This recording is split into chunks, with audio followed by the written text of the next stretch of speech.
Okay, welcome all of you दोस्तों। आपका स्वागत है इंडिया के top most educational platform and academy पे। Let's crack GATE and ESA. Okay, welcome welcome welcome and good afternoon. चलिए जल्दी से जुड़िए एंड देन आज का ये सेशन जो है वो हम लोग स्टार्ट करें। Clear, again welcome and afternoon. See जो लोग नए हैं, जो फर्स्ट टाइम इस सेशन को कंटिन्यू कर रहे हैं, तो उनके लिए मैं ये बोलूँगा दोस्त कि ये दो डिफरेंट एग्जामिनेशन, एक आपका एनएलसी और दूसरा आईपैड। क्लियर, इन दोनों एग्जामिनेशन के रिगार्डिंग ये 60 डेज़ का जो है वो कोर्स है थर्मल एंड फ्लूइड के जो सब्जेक्ट हैं, जिसमें हम लोगों ने जो पहला सब्जेक्ट था यानी कि आपका फ्लूइड मैकेनिक्स, उसको हम लोगों ने सेफली बिल्कुल प्रॉपर तरीके से देखा है। उसमें क्वेश्चन जो क्रिटिकल हैं या जो एग्ज़ाम पॉइंट ऑफ व्यू से मोस्ट एक्सपेक्टेड थे वो हम लोगों ने सीखा। एंड जो कॉन्सेप्ट है फ्लूइड मैकेनिक्स के वो हम लोगों ने देखा। क्लियर, एंड अभी जो है वो हम लोग जैसे 2 दिन पहले हम लोगों ने सेकेंड सब्जेक्ट स्टार्ट किया था, बेसिक थर्मोडायनामिक्स, जिसमें 2 लेक्चर आपके हो चुके हैं। आज जो है ये अपना थर्ड लेक्चर है। एंड आपसे जैसे मैंने कमिटमेंट किया था, बहुत सारे बच्चों का ये इंक्वायरी था एंड बहुत सारे बच्चे ये बोल रहे थे कि सर थर्मोडायनेमिक्स एक लिमिट के बियॉन्ड अपना होना चाहिए। तो मैं आपसे बोलना मतलब उस दिन भी मैंने आपको पहले दिन भी इन्फॉर्म किया था कि थर्मोडायनेमिक्स में थोड़ा सा हम लोग टाइम बढ़ा लेंगे एंड जो क्वेश्चन है थर्मोडायनेमिक्स के वो हम लोग मैराथन सेशन टाइप से प्लान करके उसमें बाइंड अप कर लेंगे। क्लियर, तो यहाँ पर आपको मैक्सिमम जो है वो जो बेसिक है या डिटेल में जो अप्रोच होता है सब्जेक्ट का, क्योंकि ये आपका मेजर सब्जेक्ट है, तो वो हम लोग यहाँ पर डिस्कस करते हुए चल रहे हैं। तो उसमें आपको टेंशन लेने की ज़रूरत नहीं है। क्लियर, चलिए जल्दी से स्टार्ट करते हैं फिर आज का ये जो अपना सेशन है।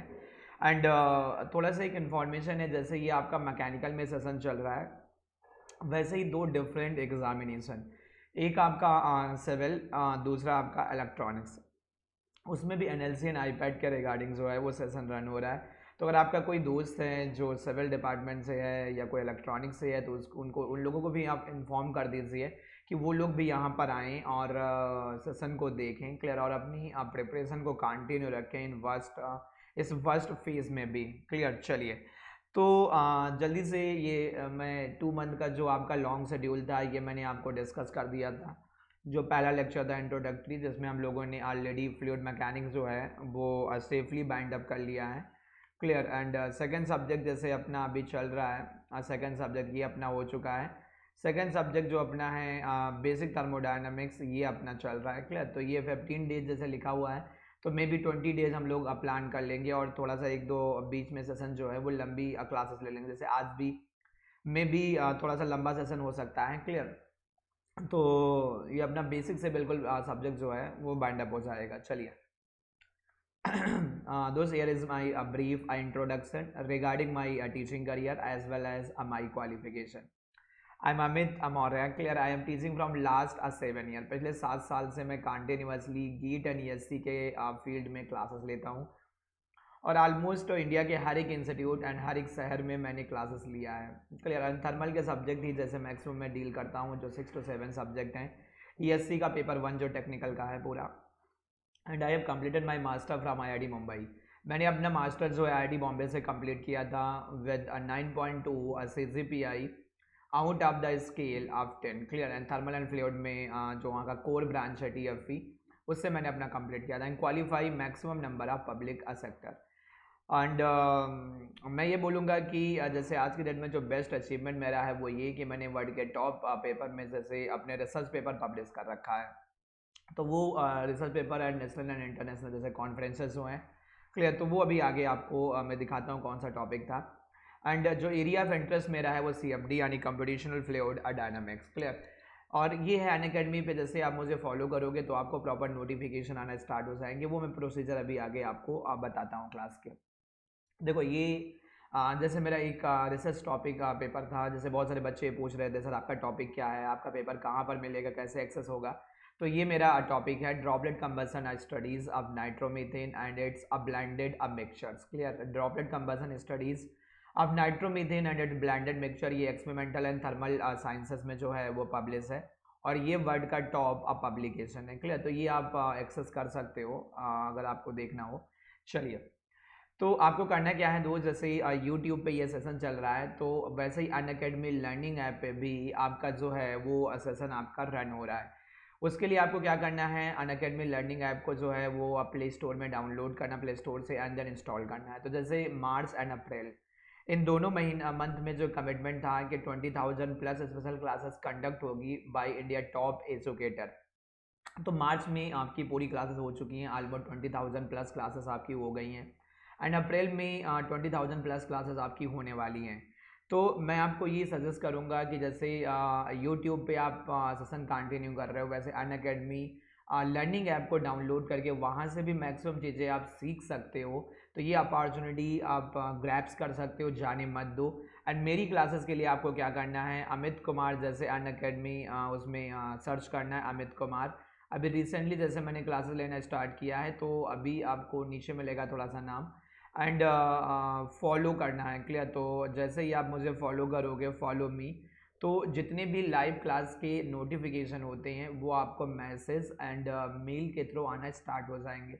तो कोई भी आपके लाइव क्लास जो है वो मिस नहीं होगी। क्लियर, चलिए तो फिर आगे चलते हैं, आगे चलते हैं और सेशन स्टार्ट करते हैं। आज मैं सब्सक्रिप्शन का जो ये जो कॉन्सेप्ट है, क्लियर, ये सब मैं अभी बीच में बताऊंगा। थोड़ा सा पहले बेसिक से सब्जेक्ट को एक बार स्टार्ट करते हैं, क्लियर, एंड देन फिर बीच में आज मैं पूरा ये प्रॉपर तरीके से एक्सप्लेन करूंगा। क्लियर, तो स्टार्टिंग में क्या होता है, थोड़ा जल्दी जल्दी हो जाता है, तो बीच में मैं अभी इसको प्रॉपर तरीके से आपको एक्सप्लेन करूंगा। चलिए, तो लास्ट क्लास में हम लोग जो है वो कॉन्टिनम थ्योरम के बारे में सीख रहे थे। एंड कॉन्टिनम थ्योरम को जैसे हम लोगों ने प्रॉपर डिटेल में देखा था कॉन्टिनम थ्योरम को। क्लियर, तो मैं आपको यही बोलूँगा, सजेस्ट करूँगा दोस्त कि प्रॉपर तरीके से जैसे हम लोग पढ़ रहे हैं, तो एक बार थोड़ा सा कोशिश करो कि ये सारी चीज़ें आपको समझ में आना शुरू हो जाएं। क्लियर, सारी चीज़ें जो हैं ये आपको आना शुरू हो, and interview point of view से भी थोड़ा सा देखते हुए चलो।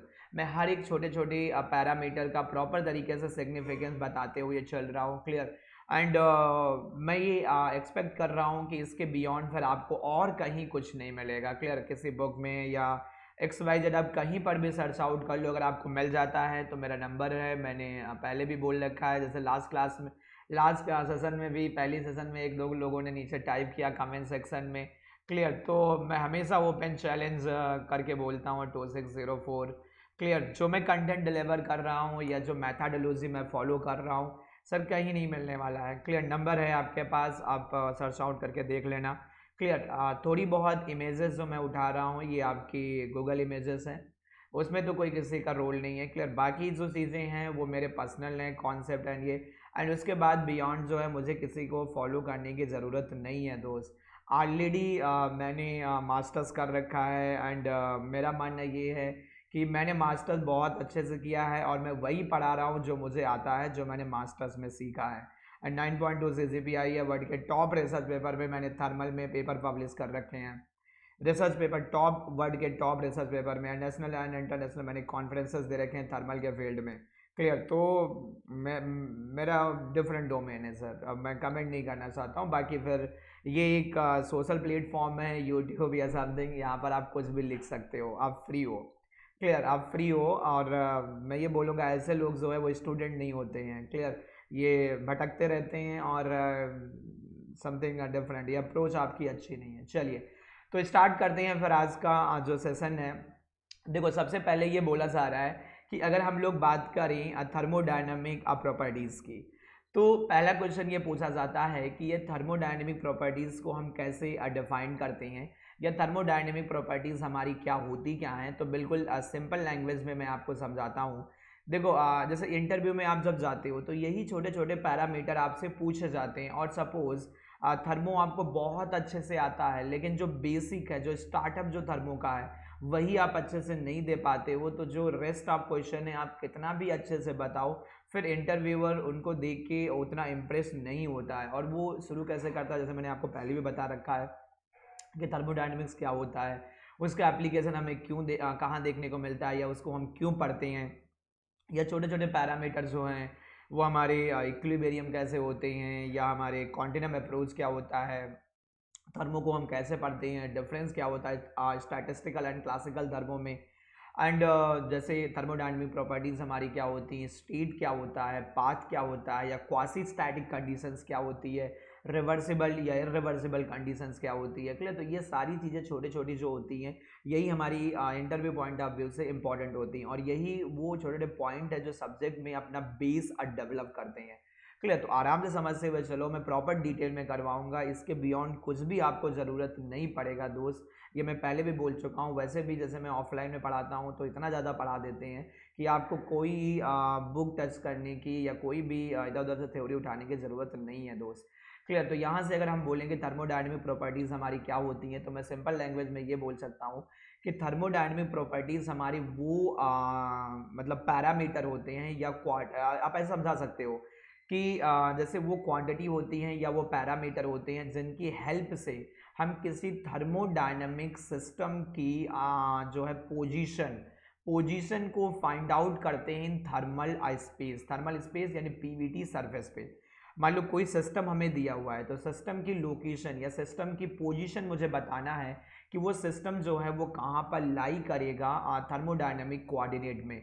तो उसको बताने के लिए जिस पैरामीटर या जिन क्वांटिटी को हम लोग यूज करते हैं, that quantity is known as a property of the system, known as property of the system. जैसे सपोज मान लो मुझे आपकी लोकेशन बतानी है किसी इंस्टेंट ऑफ टाइम पे, तो मैं क्या करूँगा, मैं ऐसे बताऊंगा कि सपोज रेफरेंस लेवल पहले कोई डिसाइड करूंगा, मान लो सी इज अ रेफरेंस लेवल।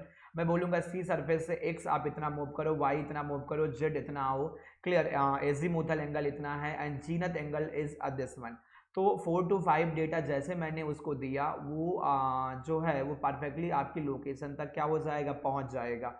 तो ये जो एक्स वाई जेड थीटा या फाई जो हमारे ये जो रिक्वायर्ड पैरामीटर हैं, क्लियर, ऐसे ही थर्मोडायनेमिक्स में सिस्टम की स्टेट या उसकी पोजीशन को बताने के लिए हमें जिन भी पैरामीटर की रिक्वायरमेंट होती है उन पैरामीटर को हम बोलते हैं properties of the system. Clear? तो जैसे मैंने यहाँ पर लिख भी रखा है, जैसे यहाँ पर मैंने लिख रखा है कि any measurable quantity or parameter that are used to describe the condition or state of a thermodynamic system in thermodynamic space. Clear? Thermodynamic space यानी कि PVT surface, like temperature, pressure, volume, entropy, enthalpy and internal energy etc. ये जो है ये हमारी properties of uh system है। Clear? Property system की हो जाती है। अब जैसे यहाँ पर देखो, मान लो जैसे प्रेशर को मैं एक्स एक्सेस के अलॉन्ग पुटअप करूँ, प्रेशर को एक्स एक्सेस के अलॉन्ग यहाँ ऐसे रखूँ, वॉल्यूम को वाई एक्सेस के अलॉन्ग रखो, वॉल्यूम हो गया, एंड टेम्परेचर को जेड एक्सेस, तो ये अपना पीवीटी सरफेस हो गया।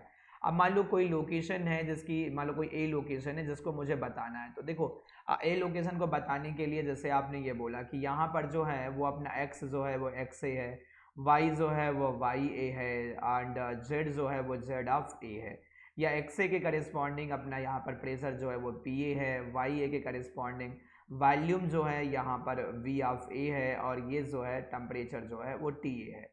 यानी सपोज हमारा कोई सिस्टम था जिसका जो है वो प्रेशर जो है वो पी ए था, वॉल्यूम जो था वो वी ऑफ ए था, एंड टेम्परेचर जो था वो टी ऑफ ए था। क्लियर? तो इसकी लोकेशन को अपने को बताना था कि इसकी लोकेशन क्या होगी, तो मैंने थर्मल कोऑर्डिनेट में इसको पुटअप किया, तो इसकी लोकेशन जो है इस पर्टिकुलर पॉइंट ए पे निकल के आ गई, और इसका पोजीशन वेक्टर जो है वो हमारा आर ए वेक्टर हो गया।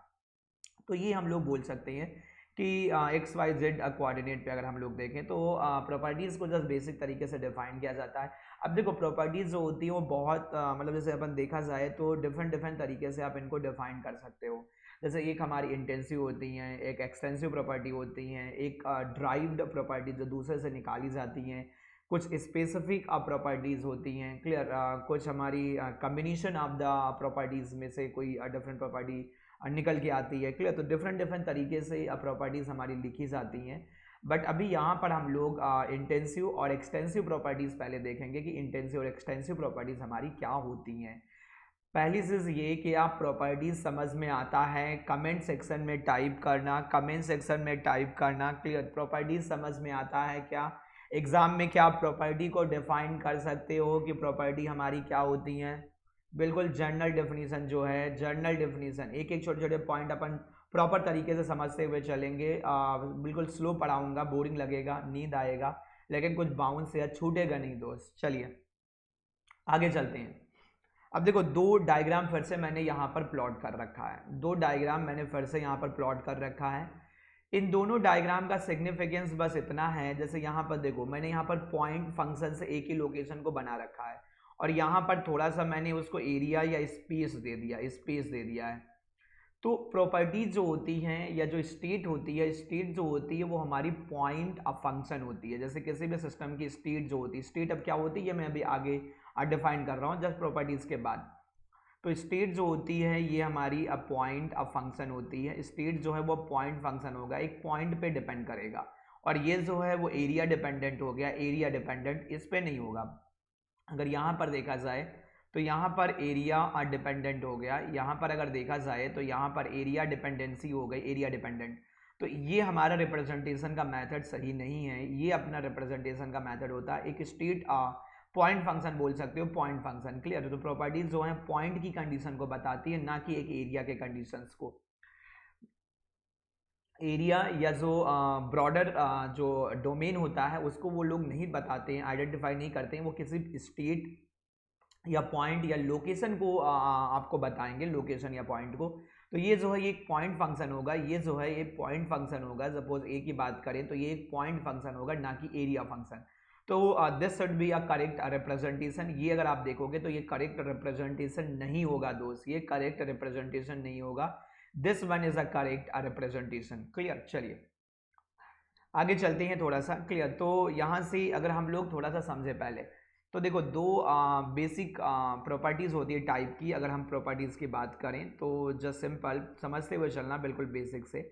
मान लो अगर मैं प्रॉपर्टीज़ की बात करूँ, क्लियर, तो दो बेसिक टाइप की जो हैं वो अपनी प्रॉपर्टीज़ होती हैं, दो बेसिक टाइप की। पहली अपनी जो होती है वो एक्सटेंसिव प्रॉपर्टी होती, extensive.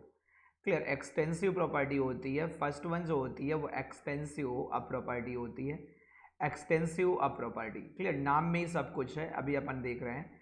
First one is extensive property. Second जो हमारी होती है, सेकेंड जो प्रॉपर्टी होती है ये हमारी सेकेंड जो प्रॉपर्टी होती है that should be a intensive property. Second जो प्रॉपर्टी होती है ये अपनी इंटेंसिव प्रॉपर्टी होती है, इंटेंसिव प्रॉपर्टी। सेकेंड जो है ये इंटेंसिव प्रॉपर्टी होती है। अब देखो यहाँ से अगर हम लोग थोड़ा सा पहले समझें कि कैसे होता है, यहाँ से थोड़ा सा अगर हम लोग समझें, देखो यहाँ से नाम में सब कुछ है, एक्सटेंसिव, एक्सटेंसिव। ये एक्स जो लिखा हुआ है दैट शुड एक्सटेंड फॉर, इसको हम लोग अपन बोलेंगे ये हमारा एक्सटेंड को डिनोट कर रहा है। एक्सटेंड, एक्सटेंड मतलब क्या? साइज, साइज बोल सकते हैं, साइज ऑफ अ सिस्टम बोल सकते हैं, या मास ऑफ सिस्टम बोल सकते हैं, या उसका जो है शेप, शेप एंड साइज जो है। तो मास ऑफ अ सिस्टम भी हम लोग बोल सकते हैं, mass of a system. Clear? X जो होता है वो एक्सटेंट को डिनोट करता है, साइज ऑफ सिस्टम या मास ऑफ सिस्टम बोल सकते हैं। एंड यहाँ पर देखो आई एन जो होता है, I N, I N stand for independent. I N जो है इसको अपन यूज करते हैं इंडिपेंडेंट के लिए। I N is stand for independent from, independent word होता है, इंडिपेंडेंट किससे? Independent from extent, from extent. Extent बोला जाए या हम लोग बोल सकते हैं size of system, size of a system. System के साइज से बोल सकते हैं कि इंडिपेंडेंट होगा, या हम लोग बोल सकते हैं कि वॉल्यूम ऑफ अ सिस्टम, या इसको हम लोग वॉल्यूम ऑफ अ सिस्टम भी बोल सकते हैं, वॉल्यूम ऑफ अ सिस्टम। तो दो डिफरेंट कंडीशन यहाँ पर हैं, एक एक्सटेंसिव है और दूसरा जो है वो इंटेंसिव है। एक्सटेंसिव हम लोग बोल सकते हैं, एक्सटेंसिव जो अपनी कंडीशन है एक्सटेंसिव, क्लियर, ये हमारी एक्सटेंट साइज या मास पे डिपेंडेंट होगी। इंटेंसिव जो होगा वो इंडिपेंडेंट होगा, इंडिपेंडेंट फ्रॉम एक्सटेंट साइज या वॉल्यूम। क्लियर? दो कंडीशन ये हमारी हो जाएंगी। अब यहाँ से अगर हम लोग दोनों कंडीशंस को देखें थोड़ा सा, दोनों कंडीशंस को अगर थोड़ा सा देखें और समझें, तो कुछ ऐसे बोला गया कि मान लो सपोज अपना कोई एक सिस्टम है, मान ले सपोज अपना कोई जो है वो एक सिस्टम है, आराम से समझना ये पूरा मेमोराइज हो जाएगा। मान लो सपोज ये जो है अंदर जो है इसके कोई अपना एक सिस्टम है, अपना एक सिस्टम है, और x मान ले, x जो है वो कोई प्रॉपर्टी है सिस्टम की, तो अपन ये बोल रहे हैं कि property of a system, property of a system, property of a system. Clear, property of system है एक्स इस सिस्टम की। अब मान लो सपोज इनिशियली एक्स प्रॉपर्टी है इस सिस्टम की। अब हम लोग जो है मान लो सपोज इस सिस्टम को मैं दो पार्ट में डिवाइड कर दूँ, मान लो दो पार्ट में इस सिस्टम को मैं डिवाइड कर दूँ। एक पार्ट हो गया मान लो ए पोर्शन हो गया, एक पोर्शन जो है वो सिस्टम का ए हो गया और दूसरा जो है वो बी पोर्शन हो गया। मान लो सपोज एक पोर्शन जो है वो ए हो गया, दूसरा जो है वो बी पोर्शन हो गया। मान लो सपोज ये ए पोर्शन हो गया, सिस्टम को दो पार्ट में डिवाइड कर दिया, ए पोर्शन हो गया और ये सपोज जो है वो मान लें अपना जो है वो बी हो गया। अब देखो ए पोर्शन का जो हमारा प्रॉपर्टी है, ए पोर्शन की जो हमारी प्रॉपर्टी है ए पोर्शन की, ये सपोज अपनी एक्स ऑफ ए है, एक्स ऑफ ए, और इस पोर्शन की जो अपनी प्रॉपर्टी है ये अपनी एक्स ऑफ अब बी है। इस पोर्शन की जो प्रॉपर्टी है वो एक्स ऑफ बी है।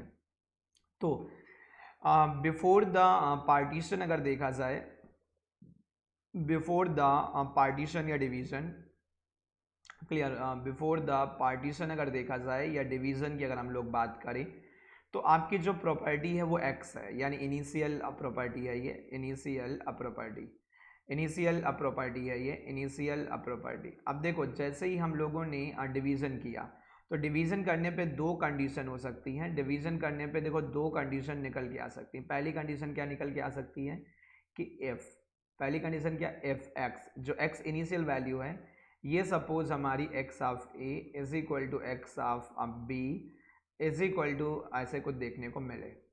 सेकेंड जो कंडीशन है वो कुछ ऐसे हो सकती है कि अपनी ये एल्जेब्रिक समेशन हो जाए X of B and plus का रेस्ट ऑफ प्रॉपर्टीज ऐसे लिख दिया जाए। अब देखो यहाँ से अगर आप देखोगे, जैसे ये देखोगे, ये इसका मतलब जो है जो पहले प्रॉपर्टी थी वही हमारे डिवीज़न के बाद है, और दोनों डिवीज़न में या जितने भी डिवीज़न है सब में प्रॉपर्टी हमारी सेम है। इसका मतलब ये साइज या मास से जो है वो इंडिपेंडेंट है। अपन ये बोल सकते हैं x is independent to the, इस केस में हम बोल सकते हैं x is independent to the extent, हम यहाँ से बोल सकते हैं extent comma size, size या वॉल्यूम ऑफ द सिस्टम, या वॉल्यूम ऑफ सिस्टम, सिस्टम के वॉल्यूम से जो है वो इंडिपेंडेंट है। यहाँ पर कहानी क्या होगी, यहाँ पर कहानी अपनी क्या होगी, यहाँ पर क्लियर। तो यहाँ पर अगर आप देखोगे, यहाँ पर अगर आप देखोगे, यहाँ पर क्लियर, मान लो सपोज यहाँ पर देखें तो यहाँ पर x जो है वो डिवीजन पर डिपेंड कर रहा है। देखो x जो है वो समेशन, एल्जेब्रिक समेशन होता चला जा रहा है, प्रॉपर्टी क्लियर एडअप होती चली जा रही है। तो यहाँ पर बोल सकते हैं कि x is dependent on the, x is dependent on the, x is dependent on the size, size या हम बोल सकते हैं extent, size या extent, या हम लोग बोल सकते हैं वॉल्यूम ऑफ द सिस्टम, या हम ये बोल सकते हैं वॉल्यूम ऑफ द सिस्टम। ये सिस्टम के वॉल्यूम पे जो है वो डिपेंडेंट होगा। क्लियर, ये सिस्टम के वॉल्यूम पे जो है वो डिपेंडेंट होगा, सिस्टम के वॉल्यूम पे जो है ये डिपेंडेंट होगा। तो ये जो हमारा होगा, जो इसको अगर आप देखोगे तो ये हमारा सिस्टम के साइज या वॉल्यूम से इंडिपेंडेंट है। तो इसको हम बोल देंगे फिर ये इंटेंसिव कंडीशन है या इंटेंसिव प्रॉपर्टी है। इसको हम बोल देंगे इंटेंसिव प्रॉपर्टी या इंटेंसिव कंडीशंस है, और इसको हम लोग बोलेंगे ये साइज या शेप पे डिपेंडेंट है, तो इसको हम लोग बोल देंगे कि ये जो है वो एक्सटेंसिव कंडीशन है, एक्सटेंसिव कंडीशन है या एक्सटेंसिव प्रॉपर्टी है। क्लियर, एक्सटेंसिव कंडीशन है या एक्सटेंसिव प्रॉपर्टी है, इसको हम लोग एक्सटेंसिव नाम दे देंगे, एक्सटेंसिव। क्लियर, तो यहाँ तक ये निकल के आ जाएगा, यहाँ तक ये जो है ये निकल के आ जाएगा। वन सेकेंड, एक बार मैं वॉइस थोड़ा सा चेक कर लेता हूँ, वन सेकेंड। क्लियर, तो ये पहले यहाँ तक समझ में आ जाएगा, ये इंटेंसिव हो जाएगा और ये जो है ये एक्सटेंसिव कंडीशन हो जाएगी। क्लियर, चलो एक बार मैं जरा वॉइस चेक कर लेता हूँ, वन सेकेंड दोस्त। ओके चलिए, तो वॉइस सही है, फ्लक्चुएट हो रहा है, ठीक है। चलो, तो यहाँ से अपना इंटेंसिव एक्सटेंसिव निकल आएगा, जैसे यहाँ से आप निकालोगे। अब देखो जैसे ये बोला जाता है कि एक्सटेंसिव हमारी जो है प्रॉपर्टीज़ कौन कौन सी होती हैं या इंटेंसिव प्रॉपर्टी हमारी कौन सी होती हैं। तो इनको अगर हम लोग थोड़ा समझे, देखो एक्सटेंसिव का मतलब है जो वॉल्यूम उस पर डिपेंड करेगा। तो जैसे ये वॉल्यूम ही डिपेंड करता है साइज पे। क्लियर। अगर जैसे मान लो मैंने अभी यहाँ पर समझाया था कि पहले जो है मान लो प्रॉपर्टीज जो है एक्स आपकी वॉल्यूम हो जाए। क्लियर। तो पहले वॉल्यूम ये है, अगर दो पार्ट में मैं इसको डिवाइड कर दूँ ए और बी, तो जो वॉल्यूम यानी इनिशियल वॉल्यूम जो होगा ये दोनों के एल्जेब्रिक समीशन के जो है वो बराबर होगा वी ऑफ बी।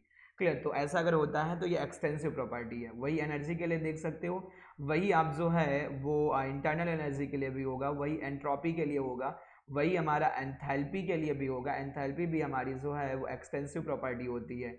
एंथैल्पी भी जो है वो एक्सटेंसिव प्रॉपर्टी है। और एनर्जी में देखो बहुत सारी एनर्जीज जो हैं, जैसे आपकी काइनेटिक एनर्जी जो होती है ये भी आपकी जो है वो एक्सटेंसिव प्रॉपर्टी की कैटेगरी में आती है। पोटेंशियल एनर्जी जो होती है ये भी हमारी एक्सटेंसिव उसके प्रॉपर्टी की कैटेगरी में आती है। और ये पूछे गए हैं सारे के सारे एग्जाम्पल। क्लियर। तो यहाँ पर जैसे वॉल्यूम हो गया एक्सटेंसिव प्रॉपर्टी, एनर्जी में दो डिफरेंट एनर्जीज हो गई, kinetic energy and potential energy. Third one जो है जैसे आप देखोगे यहाँ से तो इंटरनल एनर्जी आपकी हो गई, फोर्थ वन आपकी जो है वो एंट्रोपी हो गई, फिफ्थ वन जो है वो एंथैल्पी हो गई। सिमिलरली अगर हम लोग जैसे इसका स्पेसिफिक क्वांटिटी कर दें, देखो अब स्पेसिफिक कर दोगे, स्पेसिफिक प्रॉपर्टी अगर देखोगे, स्पेसिफिक प्रॉपर्टी अगर आप देखोगे स्पेसिफिक, तो मान लो जैसे ये एक्सटेंसिव को जैसे हम लोग यहाँ पर बोले, अगर हम लोग एक्सटेंसिव को मास से इंडिपेंडेंट कर देंगे, एक्सटेंसिव को अगर मास से हम लोग डिवाइड कर दें मास से। क्लियर। तो ये जो निकल के आता है ये अपनी स्पेसिफिक क्वांटिटी हो जाती है, या इसको हम स्पेसिफिक प्रॉपर्टी बोल देंगे, स्पेसिफिक प्रॉपर्टी। और जैसे स्पेसिफिक बोलोगे तो ये हमारा जो है ये इंडिपेंडेंट हो जाएगा and dependent to the independent to the जो है वो साइज, मास या वॉल्यूम। साइज बोल सकते हैं, मास बोल सकते हैं एंड वॉल्यूम बोल सकते हैं। क्लियर। तो उसे और जैसे ये उससे इंडिपेंडेंट हुआ तो इसको हम लोग बोल सकते हैं ये अपनी जो अब प्रॉपर्टी है ये प्रॉपर्टी इंटेंसिव कैटेगरी में आ जाएगा, that should be intensive properties. Clear. तो अगर हम लोग एक्सटेंसिव को मास से डिवाइड कर दें तो वो इंटेंसिव में कन्वर्ट हो जाता है, ये सारी की सारी इंटेंसिव हो जाएंगी एक्सेप्ट डेंसिटी। और अगर हम इंटेंसिव के एग्जांपल देखें, और भी अगर हम लोग इंटेंसिव प्रॉपर्टी के एग्जांपल अगर देखें तो और भी बहुत सारे एग्जांपल हम लोग यहाँ पर बोल सकते हैं इंटेंसिव प्रॉपर्टीज़ के जो एग्जांपल हैं। एग्जांपल जैसे अपना टेम्परेचर हो गया, प्रेशर हो गया। क्लियर। डायनेमिक विस्कोसिटी हो गई, थर्मल कंडक्टिविटी हो गई। क्लियर। ऐसे करते करते बहुत सारे और भी पैरामीटर होंगे जो हमारी जो है वो इंटेंसिव प्रॉपर्टी की कैटेगरी में आएंगे। क्लियर। इंटेंसिव प्रॉपर्टी की कैटेगरी में आएंगे। एंड एक्सटेंसिव में मैंने आपको ऑलरेडी बता दिया है। क्लियर। तो एक्सटेंसिव में ये हो जाएगा, और इसको अगर मास से डिवाइड कर दोगे यानी स्पेसिफिक क्वांटिटी में अगर कन्वर्ट कर दोगे तो ये कन्वर्ट हो जाएगा किसमें, इंटेंसिव पैरामीटर में। यहाँ तक पहले हो जाएगा। किसी को अगर डाउट है तो कमेंट सेक्शन में पहले लिखो एंड देन फिर मैं आगे चलूँ। पहले यहाँ तक हो जाएगा। अगर किसी को डाउट है, कुछ घबराहट है तो जल्दी से कमेंट सेक्शन में लिखो एंड देन फिर मैं आगे चलूँ।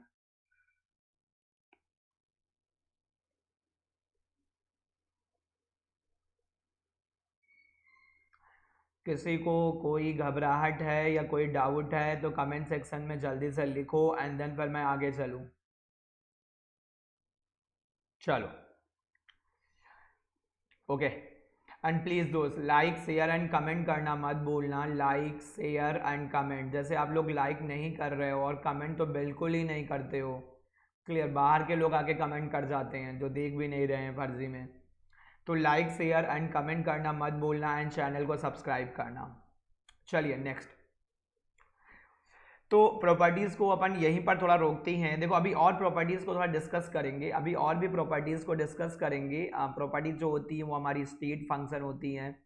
एंड प्रॉपर्टीज़ का जो साइक्लिक इंटीग्रल होता है ये ज़ीरो होता है। एंड एग्जैक्ट डिफरेंशिएबल और ये सब अभी बताएंगे, exact in exact differentiable conditions जो होती हैं। तो ये प्रॉपर्टीज़ के बारे में अभी मैं थोड़ा डिस्कस करूँगा आगे। अभी बेसिक डेफिनेशन मैंने दिया है कि बेसिक आपके प्रॉपर्टीज़ जो हैं वो कैसे डिफाइंड होती हैं प्रॉपर तरीके से। चलिए नेक्स्ट जो होता है वो थर्मोडायनेमिक स्टेट क्या होती है। जैसे मैंने अभी आपसे पूछा था कि थर्मोडायनेमिक स्टेट आप कैसे बताओगे, तो आपने बोला था कि पोजीशन जो है वो करस्पॉन्डिंग देखा जाए अगर पोजीशन करस्पॉन्डिंग देखा जाए अगर जो प्रॉपर्टीज़ होती हैं सिस्टम की, उसके करस्पॉन्डिंग जो सिस्टम की पोजीशन होती है थर्मल स्पेस में या थर्मोडायनेमिक कोऑर्डिनेट सिस्टम में, उस स्टेट को हम लोग बोलते हैं, या पोजीशन को हम लोग बोलते हैं थर्मोडायनेमिक स्टेट। जैसे मान लो सपोज कुछ ऐसे बोला जाए, आप ऐसे समझो पहले, जैसे यहाँ पर जो मैंने बना रखा है कुछ ऐसे ही है। मान लो सपोज एक अपना सिस्टम है, एक मान लो जैसे अपना सिस्टम है, आपने बोला सर ये सिस्टम जो है वो अपना ए है। जैसे दो डिफरेंट मान लो सिस्टम है, दो डिफरेंट सिस्टम है, क्लियर, दो डिफरेंट सिस्टम है ए एंड बी, दो डिफरेंट सिस्टम है। जैसे ये दो कंटेनर हैं जिसमें दो डिफरेंट गैस हमारी फिल्ड हैं, और आपने ये बोला कि सर ये जो है ये अपना सिस्टम ए है, और ये जो है ये अपना सिस्टम जो है वो बी है। ये सेकंड जो है ये अपना सिस्टम जो है वो बी है। सिस्टम ए की इनिशियल स्टेट जो है वो मान लो सपोज थर्मोडायनेमिक कोऑर्डिनेट से अगर हम लोग देखें तो मान लो सपोज ये वॉल्यूम एक्सिस है और ये प्रेशर एक्सिस है। तो आपने यहाँ के सारे कोऑर्डिनेट देखे क्या हैं इनिशियली। मान लो सपोज इनिशियल में टेम्परेचर जो है वो टी ए है, प्रेशर जो है वो पी ए है, वॉल्यूम जो है वो वी ए है। इन तीनों के करस्पॉन्डिंग आपने सिस्टम की पोजीशन को यहाँ पर कहीं पर फिक्स किया और ये बोल दिया कि ये जो है वो स्टेट है किसकी, ए की। और कौन सी स्टेट है ए की, इनिशियल स्टेट है। मान लो ये इनिशियल स्टेट है। दूसरा क्या होगा, बी की कंडीशन अगर हम लोग देखें तो ये टी बी है एंड पी ऑफ बी है, वॉल्यूम वी बी है, और इसकी भी ये इनिशियल पोजीशन है। तो इसके करस्पॉन्डिंग आपने इसकी पोजीशन को लोकेट कर दिया। मान लो सपोज इसकी स्टेट जो है यहाँ आ गई। ये आपने बोला कि सपोज ये जो है वो स्टेट अब बी है, और बी की भी ये जो है वो इनिशियल स्टेट है। बी की भी जो ये है ये इनिशियल स्टेट है।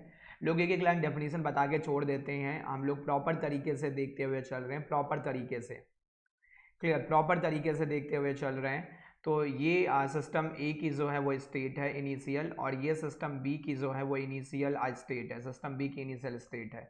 अब देखो ये जो है ये दोनों आपस में इंटरेक्ट करते हैं, ये दोनों जो हैं वो सिस्टम आपस में इंटरेक्ट करते हैं, और जैसे ही दोनों सिस्टम ये आपस में इंटरेक्ट करते हैं, जैसे इंटरेक्शन होगा आपस में, तो मान लिया सपोज ये दोनों जो हैं वो आपस में इंटरेक्शन करते हैं, हीट, वर्क, मास, जो भी कुछ एक्स वाई जेड, तो इसकी कोई एक स्टेट निकल के आ जाती है, फाइनल स्टेट। इसकी जो फाइनल स्टेट निकल के आती है उसको आप बोल देते हो ए डैश। इसकी जो फाइनल स्टेट निकल के आती है, इसकी जो फाइनल स्टेट निकल के आती है, इसको आप बोल देते हो बी डैश।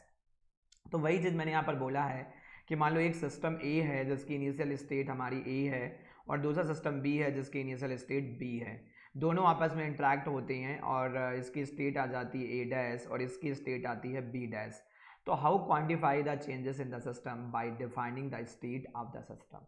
अब यहाँ पर ये बोला गया कितना सिस्टम में चेंज आएगा इनिशियल के रेस्पेक्ट में जब इंट्रैक्शन होगा। दोनों आराम से समझते हुए चलो, बिल्कुल प्रॉपर तरीके से कहानी की तरह, एक एक छोटे छोटे जो पॉइंट हैं वो प्रॉपर विजुअलाइजेशन की तरह, और मैक्सिमम डेप्थ तक मैं लेके चल सकता हूँ, क्लियर। एंड जैसे लास्ट टाइम पे बोल रहे थे, मैं हमेशा बोलूँगा, मेरा अलग ही है कंटेंट, यूनिक, जो देखोगे अगर आपको मिल जाए तो आप बताना मुझे, क्लियर। तो थर्मोडायनेमिक स्टेट को हम लोग कुछ ऐसे बोल रहे हैं कि थर्मोडायनेमिक स्टेट जो है वो क्वांटिफाई हो रही है, क्वांटिफाई हो रही है, क्लियर। उसको हम प्रेडिक्ट कर रहे हैं अब प्रॉपर्टीज़ जो है हमारी प्रॉपर्टीज़ की हेल्प से, क्लियर। तो इनिशियल स्टेट क्या है, एंड देन जब आपस में इंट्रैक्शन होगा तो इंट्रैक्शन को हम कैसे क्वांटिफाई करेंगे या कैसे प्रेडिक्ट करेंगे, by the change of the state of the system, clear. तो स्टेट हम लोग प्रॉपर्टी से निकाल रहे हैं, और जो इंट्रैक्शन के बाद जो हमारी पोजीशन आ रही है, या इंट्रैक्शन के बाद जो सिस्टम में बदलाव आ रहा है एक तरह का,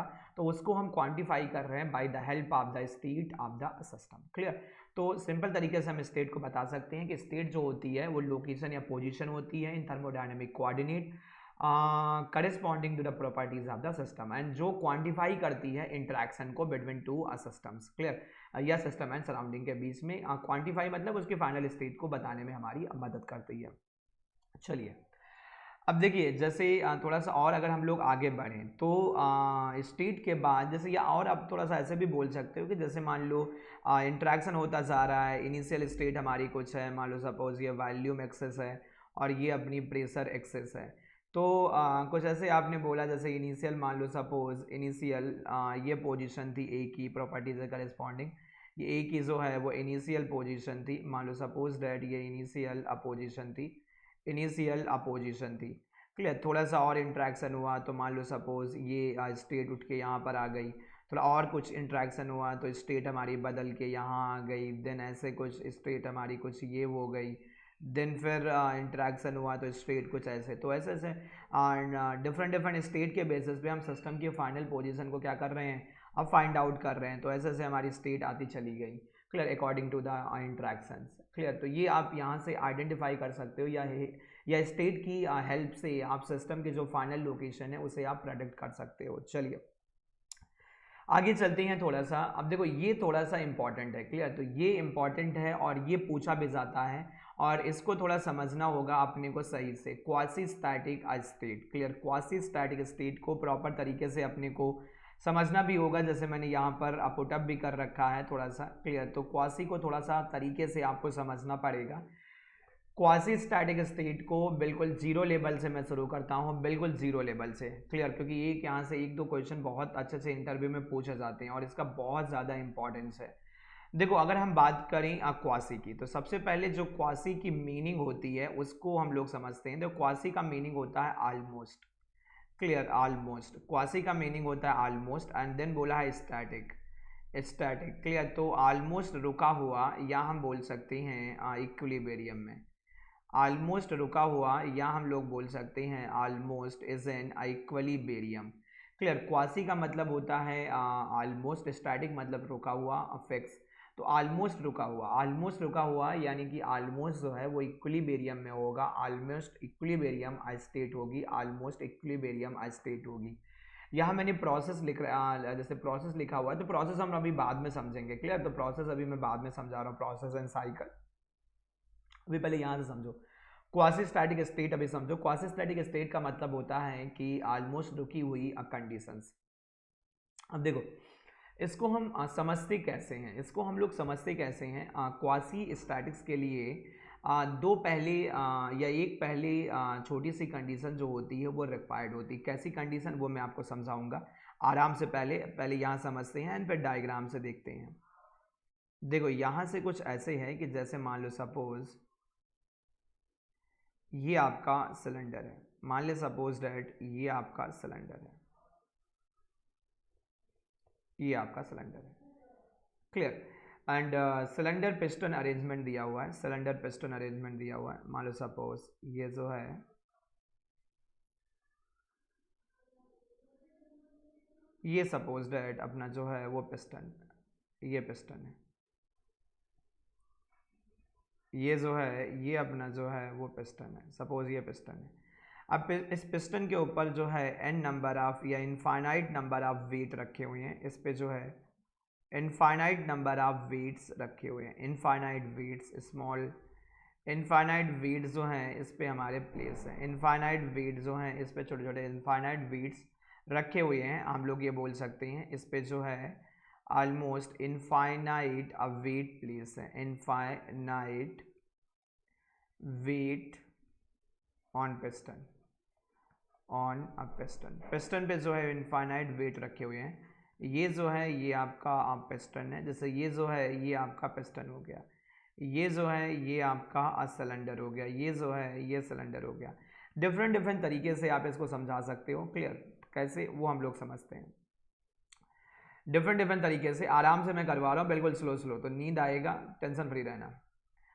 तो ये जैसे मान ले सपोज हमारा सिस्टम है, ये मान ले कि सपोज जो है ये अपना सिस्टम है, ये अपना जो है सिस्टम है, ये अपना जो है वो सिस्टम है। और सिस्टम में सपोज कोई गैस अपनी फिल है, गैस ए है मान लो, और ये सिस्टम मान लिया। अब देखो ये वाली जो बाउंड्री थी, ये वाली जो पिस्टन के साथ है, इसको हम लोगों ने समझा था ये जो है ये मूविंग बाउंड्री है, ये अपनी मूविंग अ बाउंड्री है, ये जो है ये अपनी यहाँ से मूविंग अ बाउंड्री है, ये मूविंग बाउंड्री है। क्लियर। जैसे पिस्टन ऊपर मूव करेगा, अगर हम पिस्टन को मूव करवाएंगे तो आपका जो है बाउंड्री भी जो है ये मूव करेगी, ये बाउंड्री भी मूव करेगी। और ये आपके स्मॉल वेट रखे हुए थे यहाँ पर, जैसे ये इनफाइनाइट नंबर ऑफ वेट्स है, यहाँ इनफाइनाइट नंबर ऑफ वेट यहाँ पर जो है ये प्लेस्ड है। क्लियर। अब देखो हो क्या रहा है यहाँ पर, समझो पहले यहाँ पर हो क्या रहा है। यहाँ पर हो क्या रहा है दोस्त कि हम लोग एक एक वेट जो है, एक एक स्मॉल वेट यहाँ से रिमूव कर रहे हैं। तो मान लो हम लोगों ने पहला वेट रिमूव किया तो सिस्टम की पोजीशन में कुछ चेंजेस आए, देन फिर दूसरा वेट यहाँ से सेकंड वेट रिमूव किया, देन थर्ड वेट रिमूव किया। यानी कहने का मतलब ऐसे है कुछ, मान लो पहले इनिशियल कंडीशन थी, इनिशियल कंडीशन, मान लो सबसे पहले इनिशियल कंडीशन थी और उसका प्रेशर जो है सिस्टम का वो पी ऑफ आई था, टेम्परेचर जो था वो टी ऑफ आई था, एंड वॉल्यूम जो था वो वी ऑफ आई था। वॉल्यूम जो है वो वी ऑफ आई था, वॉल्यूम वी ऑफ आई था। हमने क्या किया, सबसे पहले पहला वेट जो है वो रिमूव किया, पहला वेट रिमूव किया। ये जो है ये मान लो सपोज इसकी स्टेट अब 1 है, इसकी स्टेट जो है वो 1 है। क्लियर। हमने पहला वेट रिमूव किया, ये मान लो सपोज इसकी जो स्टेट है वो स्टेट अब 1 है। यहाँ से हम लोगों ने क्या किया, removed a first a weight, removed a first a weight, remove FIRST first a weight. पहला वेट जैसे हमने रिमूव किया, इसकी कोई स्टेट आ गई, मान लो सपोज स्टेट 2 आ गई। फिर हम लोगों ने क्या किया, सेकेंड वेट रिमूव किया, फिर हम लोगों ने सेकेंड वेट जो है वो रिमूव किया, second weight remove, second weight जब रिमूव किया तो सपोज इसकी जो है वो स्टेट थर्ड आ गई। देन हम लोगों ने फिर क्या किया, फिर हम लोगों ने थर्ड वेट रिमूव किया, थर्ड वेट रिमूव किया, तो अपनी जो है वो स्टेट अब 4 आ गई, स्टेट अब 4। ऐसे करते करते मान लो सपोज कोई नेक्स्ट स्टेट आ गई, मान लो स्टेट अब 5, स्टेट 5। अब देखो ये मासेस हमारी इतनी ज़्यादा छोटी हैं या इतनी ज़्यादा स्मॉल हैं, या दो मासेस के बीच में इतना बहुत माइन्यूट सा गैप है या डिफरेंस है कि अगर मैं इनिशियल स्टेट यानी स्टेट 1 और 2 को देखो, जब मैंने एक छोटा सा वेट जो है वो रिमूव किया है, जब एक छोटा सा वेट जो है वो हम लोगों ने रिमूव किया है, जब इसको मैं देखूं तो ये ऑलमोस्ट जो है नेग्लिजिबल चेंज जो है वो शो करेगा। यहाँ पर अगर देखोगे तो ऑलमोस्ट नेग्लेक्टेड चेंजेस आएंगे, ऑलमोस्ट इन दोनों स्टेट के बीच में almost neglected changes, almost neglected changes. And then फिर 2 और 3 को अगर देखोगे तो इन दोनों के बीच में अगेन फिर से नेग्लेक्टेड चेंजेस होंगे, दो सक्सेसिव स्टेट के बीच में, 3 एंड 4 के बीच में, 4 एंड 5 के बीच में। मे भी ऐसा हो सकता है कि 1 एंड 3 के बीच में चेंजेस दिखें आपको और वो नेग्लिजिबल ना हो, लेकिन दो करस्पॉन्डिंग स्टेट के बीच यानी 1 and 2, 2 and 3, 3 and 4, 4 and 5 and so on, दो करस्पॉन्डिंग स्टेट के बीच में जो चेंजेस होंगे उनकी प्रॉपर्टी के वेरिएशन को लेके, वो हमारे ऑलमोस्ट अननेग्लिजिबल होंगे। यानी कहने का मतलब ये है कि अगर ये हमारी स्टेट जो है वो मान लो 1 है, ये स्टेट मान लो उसकी करस्पॉन्डिंग है, तो इन दोनों स्टेट के बीच में जो है चेंजेस नहीं होगा, इन दोनों के बीच में बहुत अच्छा चेंजेस नहीं होगा, इन दोनों के बीच में चेंजेस नहीं होगा। हाँ मे बी इन दोनों के बीच में चेंजेस जो है वो हो सकता है। क्लियर। तो इन दोनों के बीच में चेंजेस जो है वो आपका हो सकता है, दो उसके बीच में चेंजेस नहीं होगा। क्लियर। दो उसके बीच में चेंजेस नहीं होगा, इन दोनों के बीच में चेंजेस नहीं होगा। क्लियर। तो यहाँ से ये बोला गया कि अगर यहाँ से देखा जाए, जैसे यहाँ पर भी ये डायग्राम बना हुआ है, तो या वेट को इनफाइनाइट पार्ट में आप ब्रेक कर दो या पिस्टन को इनफाइनाइट पार्ट में रिजॉल्व कर दो और छोटा छोटा वेट जो पिस्टन का जो एलिमेंट है वो बाहर निकालो। तो देखो इससे होगा क्या, देखो इस प्रोसेस से ऐसे अगर आप करोगे तो हर एक दो स्टेट जो हैं वो आपस में जो हैं वो इक्विलिब्रियम में ऑलमोस्ट। तो इसके इस कंडीशन से क्या होगा कि वेरिएशन जो है दो स्टेट के बीच में ऑलमोस्ट नेग्लिजिबल होगा। तो हर एक स्टेट जो है ऑलमोस्ट इक्विलिब्रियम में आती जाएगी, उतना ज़्यादा आपको चेंजेस नहीं दिखेगा। अदरवाइज अगर आप जो है यहाँ पर एक साथ भी सारे वेट को उठा सकते थे, देखो यहाँ पर एक साथ सारे वेट को भी उठा सकते थे, तो एक साथ अगर सारे वेट को उठाओगे तो ये पिस्टन बहुत तेज़ी से ऊपर की तरफ मूव करेगा, और बहुत तेज़ी से अगर ऊपर की तरफ पिस्टन मूव करेगा तो ये जो बाउंड्री है ये भी बहुत तेज़ी से मूव करेगी, और बाउंड्री अगर बहुत तेज़ी से मूव करेगी तो आपको पता होगा कि अंदर मोशन एंड डिस्टर्बेंस स्टार्ट हो जाएगा, और अगर डिस्टर्बेंस या मोशन अंदर स्टार्ट हुआ तो फिर थर्मोडायनेमिक जो इक्विलिब्रियम होता था वो डिस्टर्ब हो जाएगा, और ऐसा अगर होगा तो थर्मो के कोई भी कॉन्सेप्ट यहाँ पर एप्लीकेबल नहीं होंगे दोस्त। यहाँ पर अगर थर्मोडायनेमिक्स से कॉन्सेप्ट अप्लीकेबल हो और सारी कॉन्सेप्ट या सारे फार्मूले आप यूज़ कर पाओ, तो उसके लिए कंडीशन है कि system must be in thermodynamic equilibrium. और थर्मोडायनेमिक इक्विलिब्रियम में तभी होगा जब आप इतना स्लो मैनर में काम करो कि सिस्टम को भी पता ना चले कि उसके साथ कुछ चेंजेस हो भी रहे हैं। इतना स्लो मैनर में आपको काम करना पड़ेगा। जैसे मैंने बोला इनफाइनाइट वेट है, इनफाइनाइट, तो इनफाइनाइट वेट को जब आप उठाओगी तो इनफाइनाइट टाइम की आपको रिक्वायरमेंट होगी। तो ये जो प्रोसेस होती है वो इनफाइनाइटेसिमल जो है वो स्लोनेस के साथ रिप्रेजेंट होती है। इनफाइनाइटेसिमल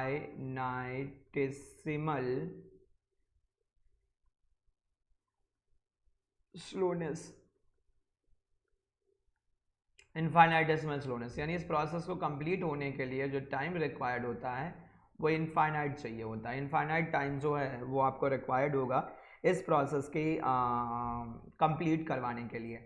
तो यहाँ से आप ये बोल सकते हो क्या कि क्वासी स्टैटिक प्रोसेस जो होती है वो बहुत ही स्लो यानी इनफाइनाइटेसिमल स्लोनेस से बनती है, या क्वासी स्टैटिक प्रोसेस के लिए जो मेजर रिक्वायरमेंट होती है वो इनफाइनाइटेसिमल स्लोनेस रिक्वायरमेंट होती है। क्वासी स्टैटिक स्टेट अभी अगर हम लोग बोलें क्वासी स्टैटिक स्टेट, एंड ये कैसे बनाया जाता है ये आप बोल सकते हो कि अगर इनफाइनाइट नंबर ऑफ वेट अगर हम पिस्टन पे प्लेस कर दें और धीरे धीरे एक वेट को अगर निकालें तो दो करस्पॉन्डिंग स्टेट जो होंगी वो ऑलमोस्ट इक्विलिब्रियम में होंगी, यानी उनके बीच में जो चेंजेस होंगे वो हमारे नेग्लिजिबल होंगे, वो आप टॉलरेट कर सकते हो। लेकिन अगर एक स्टेट आप जंप कर जाओगे तो मे बी आपके जो डिफरेंसेस हैं वो थोड़े से लार्जर हो जाएं, वो मे बी नॉट टॉलरेबल हो, नेग्लेक्टेड ना हो, तो उनको आपको कंसिडर करना पड़े। तो उस कंडीशन में देखोगे तो फिर वो इक्विलिब्रियम में आपको नहीं दिखेगा। अदरवाइज आपको सारी कंडीशन जो है वो इक्विलिब्रियम में दिखती जाएंगी। नेक्स्ट देखो, वही चीज़ मैंने यहाँ पर आपको समझाने की कोशिश की है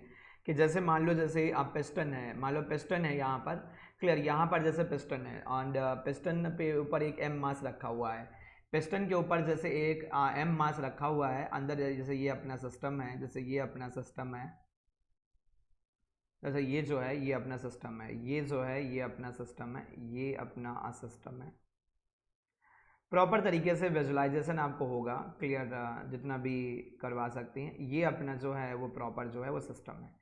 अब देखो जैसे मैंने पहले में क्या किया, सडनली जो है वो वेट को रिमूव कर दो। सडनली अगर वेट को रिमूव करोगे तो सडनली बहुत तेज़ी से ऊपर मूव करेगा, तो ये बहुत ही फास्ट प्रोसेस हो जाएगी, फास्ट प्रोसेस। तो ये कभी भी क्वासी को फॉलो नहीं करेगा, क्वासी फॉलो नहीं करेगा, ये हमेशा नॉन क्वासी स्टैटिक एक्सपेंशन होगा, नॉन क्वासी स्टैटिक एक्सपेंशन होगा। दूसरे में क्या किया, छोटे छोटे वेटेड या मास को लेके आए और फिर क्या कर रहे हैं, एक एक मास को हम लोग रिमूव करें। जैसे पहला मास उठाया, ये दूसरा मास हम लोगों ने उठाया और डीएम मास है, यानी मास जो है वो ऑलमोस्ट अपना जो है वो नेग्लिजिबल है, मास जो है वो ऑलमोस्ट नेग्लिजिबल है। तो जैसे हम लोगों ने पहला मास उठाया, फिर दूसरा मास उठाया, फिर थर्ड वन मास उठाया, देन फोर्थ वन मास उठाया, ऐसे करते करते सो ऑन हो गया, क्लियर। तो इसके बीच में अगर आप देखोगे, जैसे यहाँ पर समझोगे, अगर यहाँ पर अगर समझोगे तो इन दोनों, जैसे इसके और इसके बीच में जब पहला मास उठाया तो चेंज नहीं होगा, फिर इसके और इसके बीच में चेंज नहीं होगा, इसके इसके बीच में चेंज नहीं होगा, इसके इसके बीच में चेंज नहीं होगा, मे बी दो के बीच में चेंजेस आपको दिख जाएं बट उसमें चेंजेस नहीं दिखेंगे। तो यहाँ पर जो होगा ये एक्सपेंशन जो होगा ये क्वासी स्टैटिक एक्सपेंशन प्रोसेस होगी, क्वासी स्टैटिक एक्सपेंशन प्रोसेस होगी, और ये इनफाइनाइटेसिमल स्लोनेस प्रोसेस है। इनफाइनाइटेसिमल स्लोनेस को रिप्रेजेंट कर रहा है, स्लोनेस। तो यहाँ से एक चीज़ ये तो समझ में आया कि क्वासी स्टैटिक जो होती है, क्वासी स्टैटिक जो होती है, क्वासी स्टैटिक ये हमारी ऑलमोस्ट इक्विलिब्रियम में होती है। पहला पॉइंट ऑलमोस्ट इक्विलिब्रियम में होता है, ऑलमोस्ट इक्विलिब्रियम में होता है। एंड दूसरा इसके लिए जो है जो रिक्वायरमेंट होती है वो हमारी स्लोनेस रिक्वायरमेंट होती है, स्लोनेस ऑफ प्रोसेस या स्लोनेस ऑफ टास्क। जो भी आप टास्क कर रहे हो वो बहुत ही स्लो होना चाहिए, अगर ऐसा होता है तो वो क्वासी की कैटेगरी में आएगा, और अगर आप फास्ट मूव करा दोगे तो फिर वो नॉन क्वासी स्टैटिक की कंडीशंस में आ जाएगा, वो नॉन क्वासी स्टैटिक में आ जाएगा अगर आप फास्ट के लिए जाओगे, और अगर आप स्लो मूव करा रहे हो तो फिर वो आपका जो है वो क्वासी की कैटेगरी में आ जाएगा। और ये थर्मोडायनेमिक इक्विलिब्रियम को अचीव करने के लिए है, क्लियर है। थर्मोडायनेमिक इक्विलिब्रियम डिस्टर्ब होगा तो मैंने पहले भी आपको बता रखा है कि अगर थर्मोडायनेमिक इक्विलिब्रियम जो है वो डिस्टर्ब हो गया तो फिर आप जो है वो प्रॉपर तरीके से देख नहीं पाओगे, यानी कहने का मतलब ये है कि कोई भी थर्मोडायनेमिक्स का जो लॉ या इक्वेशन जो है वो फिर अप्लीकेबल सिस्टम में नहीं होगी। चलिए फिर यहाँ पर मैंने फिर देखो और भी जैसे ये कर रखा है, पिस्टन को इनफाइनाइट नंबर ऑफ पार्ट में डिवाइड कर दिया। Incremental mass remove during the expansion of the gas. यहाँ पर गैस और लिक्विड सिस्टम है जिसका हमारा क्या हो रहा है, एक्सपेंशन हो, जल्दी गैस लेके चलते हैं। क्लियर, तो वही चीज लिखा है, idealise the process system departure from the equilibrium is infinitesimally small, बहुत स्मॉल होना चाहिए। क्लियर, इनफाइनाइटेसिमली स्मॉल होना चाहिए। And idealisation enable us to consider the state of the system to each point in the process. Clear, each point of the boundary जो ये है, moving boundary जो है वो छोटे छोटे वेट जब आप रिमूव करोगे तो ये ऑलमोस्ट इक्विलिब्रियम में रहेगी, ऑलमोस्ट ये इक्विलिब्रियम में रहेगी। सपोज ये अपना पिस्टन हो गया, ये जो है ये अपना पिस्टन हो गया और ये स्मॉल मासेस हो गए। मान लो सपोज ये जो है ये स्मॉल मासेस हो गए, स्मॉल मासेस हो गए। तो यहाँ तक पहले समझ में आता है। क्लियर, यहाँ तक समझ में आता है क्या, ये समझ में आता है क्या, क्वासी स्टैटिक कंडीशन समझ में आती है। जल्दी से कमेंट सेक्शन में लिखो, जितने लोग हो जल्दी से फास्ट कमेंट सेक्शन में टाइप करो सर समझ में आता है। लिखते रहोगे तो थोड़ा सा जगते रहोगे। एंड प्लीज़ कॉपी कैलकुलेटर लेके बैठना, नेक्स्ट क्लास से कैलकुलेटर आपका जो है वो चाहिए होगा। क्लियर, और नोट्स बनाते हुए चलो, स्लाइड में आपको शेयर करते हुए चल रहा हूँ।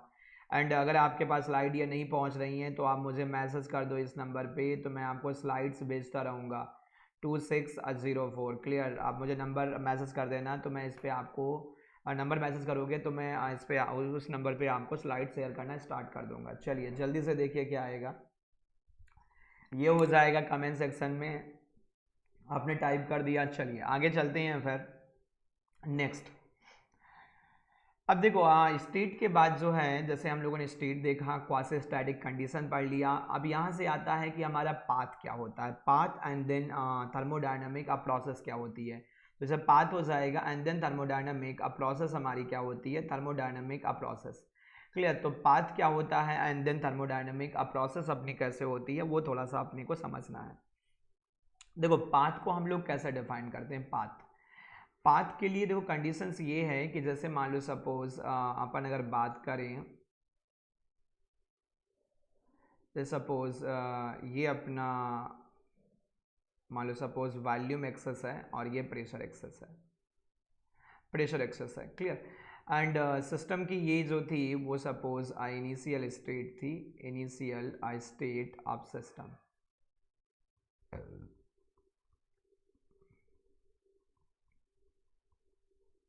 ये सपोज डेट सिस्टम की इनिशियल स्टेट है, ये सिस्टम की जो है वो इनिशियल स्टेट है, ये सिस्टम की जो है वो इनिशियल स्टेट है।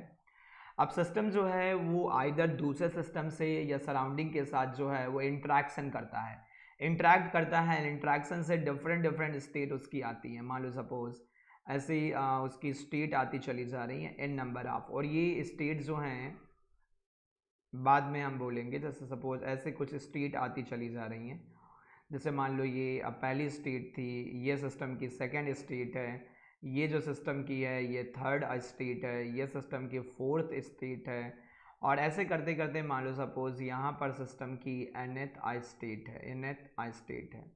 क्लियर, तो अगर हम इन सारी स्टेट को ज्वाइन कर दें तो जो कर्वेचर बनता है, अगर इन सारी स्टेट को अगर हम लोग ज्वाइन कर दें तो जो कर्वेचर बनेगा, जो कर्वेचर बनेगा, कर्वेचर जो बनेगा ये हमारा हो जाएगा पाथ। यानी n नंबर ऑफ स्टेट का जो लोकस होगा, n नंबर ऑफ स्टेट का जो लोकस आप डिजाइन करोगे, that locus is known as a path. Clear, n number of thermodynamic state का जो लोकस होगा, डेट लोकस या curvature is known as a thermodynamic path, thermodynamic path. Clear, thermodynamic path. And if path is completely defined, अगर path completely defined है तो उस path को हम लोग बोल देंगे एक पर्टिकुलर थर्मोडायनामिक प्रोसेस। आराम से समझना, पहले देखो अगर हमारा पाथ की बात की जाए तो n number of thermodynamic state जो हमारी हैं उनका लोकस या उनका जो कर्वेचर होगा ज्वाइन करने पे उनको, तो उस लोकस या कर्वेचर को हम लोग बोलेंगे कि वो हमारा थर्मोडायनामिक पाथ है। एंड अगर पाथ कंप्लीटली डिफाइंड है तो उस पाथ को हम लोग बोलेंगे thermodynamic process. Path completely defined कब होगा, जब each and every state is passes through the quasi static conditions. Her state जो है वो डिफाइंड हो, हर एक स्टेट सिस्टम के डिफाइंड हो। डिफाइंड तब होगी या आपको पता उसके बारे में तब होगा जब वो इक्विलिब्रियम में होगी। अगर कोई सिस्टम की स्टेट नॉन इक्विलिब्रियम में है तो नॉन इक्विलिब्रियम स्टेट को तो अपन कभी बता ही नहीं सकते, क्योंकि जब तक वो रुकेगा नहीं, जब तक वो इक्विलिब्रियम में नहीं आएगा, तब तक आप कैसे बता दोगे कि वो कहाँ जाना चाहता है या क्या अचीव क्या करना चाहता है या उसके अंदर क्या चेंजेस क्या होना चाहते हैं। तो यहाँ से ये बोला जा रहा है कि जो क्वासी स्टैटिक कंडीशन है, अगर वो हर एक स्टेट हमारी फॉलो कर रही है क्वासी स्टैटिक को, तो उसकी हर एक स्टेट जो है वो कम्प्लीटली डिफाइंड होगी, कम्प्लीटली डिफाइंड होगी। और स्टेट अगर कम्प्लीटली डिफाइंड है तो सिस्टम का जो पाथ होगा वो भी कम्प्लीटली डिफाइंड होगा, एंड दैट पाथ या locus is known as a thermodynamic process. जैसे various type of thermodynamic processes होती है जो हम लोग यहाँ पर पढ़ेंगे। कांस्टेंट प्रेशर प्रोसेस जैसे आपकी, या कांस्टेंट वॉल्यूम प्रोसेस हो गई, या कांस्टेंट टेम्परेचर प्रोसेस हो गई, या आपकी आइसेंट्रोपिक प्रोसेस हो गई, एडियाबैटिक प्रोसेस हो गई, या आपकी पॉलीट्रॉपिक प्रोसेस हो गई। तो ये सारी प्रोसेसेस हम लोग देखेंगे कैसे होती हैं। लेकिन अभी के लिए जैसे आप इतना समझो कि जो स्टेट को ज्वाइन करने पे जो लोकस या कर्वेचर आता है वो पाथ होता है। पाथ अगर कम्प्लीटली डिफाइंड है तो पाथ जो है वो आपका प्रोसेस कहलाएगा। और पाथ के कम्प्लीटली डिफाइंड होने के लिए कंडीशंस पर केवल इतनी सी है कि सिस्टम की each and every state must be passes from the quasi static conditions. Quasi static से अगर पास हो रही है तो हर एक स्टेट डिफाइंड है, हर एक स्टेट डिफाइंड है तो पार्ट डिफाइंड है, पार्ट डिफाइंड है तो प्रोसेस भी आपकी हो जाएगी। क्लियर। अब जैसे यहाँ पर मैंने आपको बोला है कि थर्मोडायनामिक प्रोसेस क्या होती है। अब तो थर्मोडायनामिक प्रोसेस क्या है, all intermediate stated with in the thermal equilibrium, clear, path exist and can be defined by a locus. वही चीज़ मैं यहाँ पर बोल रहा हूँ कि हर एक स्टेट को ज्वाइन करने पे जो पाथ आएगा वो उसका जो लोकस होगा स्टेट का वो हमारा पाथ होगा। पाथ कम्प्लीटली डिफाइंड है तो वो हमारी जो है वो इक्विलिब्रियम हो जाएगी, प्रोसेस हो जाएगी। और डिफाइंड होने के लिए कंडीशन क्या हो, थर्मल इक्विलिब्रियम से फ्लो हो, तो उसको हम बोल देंगे quasi static process. Quasi static भी आप उसको बोल सकते हो। क्लियर। क्वासी स्टैटिक प्रोसेस हमारी हो जाएगी और इसी को अपने को स्टडी करना है, यही अपने को थर्मो में स्टडी करना है, स्टडी इन TDM, क्योंकि यही सारी प्रोसेस हैं अपनी जो अपने को देखना है। एंड सेकेंड टाइप होता है कि all intermediate state are not in thermal equilibrium. अगर थर्मल इक्विलिब्रियम में ना हो तो उस कंडीशन में क्या होगा, path can not be defined exactly. Path को आप एग्जैक्टली डिफाइंड नहीं कर सकते, इसलिए मैंने डॉटेड लाइन से यहाँ प्लॉट कर रखा है। पाथ कंप्लीटली डिफाइंड ना हो तो डॉटेड लाइन से हम लोग ड्रॉप को कर देंगे। और अगर ऐसा होगा तो ये नॉन क्वासी हो जाएगा, और ऐसा अगर होगा तो ये नॉन क्वासी स्टैटिक कंडीशन हो जाएगी। नॉन क्वासी स्टैटिक कंडीशन हो जाएगी, नॉन क्वासी स्टैटिक कंडीशन। और नॉन क्वासी स्टैटिक कंडीशन अगर बनती है तो फिर आपको थर्मो यहाँ पर नहीं लगेगा, जो आपको पढ़ना है वो यहाँ पर नहीं पढ़ा जाएगा। उस कंडीशन में फिर अपने को मॉलिक्यूलर थर्मोडायनेमिक या स्टैटिस्टिकल के कॉन्सेप्ट पे चलना पड़ेगा, जो हम पढ़ने वाले हैं क्लासिकल, वैसा कुछ यहाँ पर यूज नहीं होगा। क्लियर। यहाँ तक समझ में आता है, बेसिक जो है वो समझ में आता है पाथ एंड प्रोसेस का। जल्दी से एक बार कमेंट सेक्शन में लिखो एंड देन फिर मैं आगे चलूँ।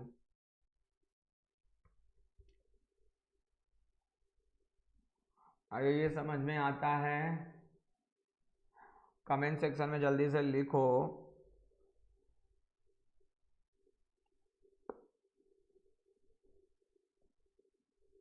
चलो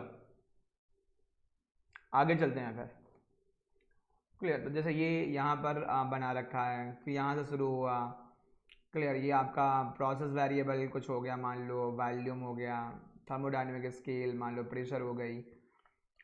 यहाँ से आप इधर की तरफ गए इंट्रैक्शन से तो ये पाथ बना, तो ये प्रोसेस 1 हो गई। इधर से गए, ये स्टेट 2 है मान लो, या इनिशियल है, ये स्टार्ट पॉइंट है यानी इनिशियल है, और ये फाइनल पॉइंट है।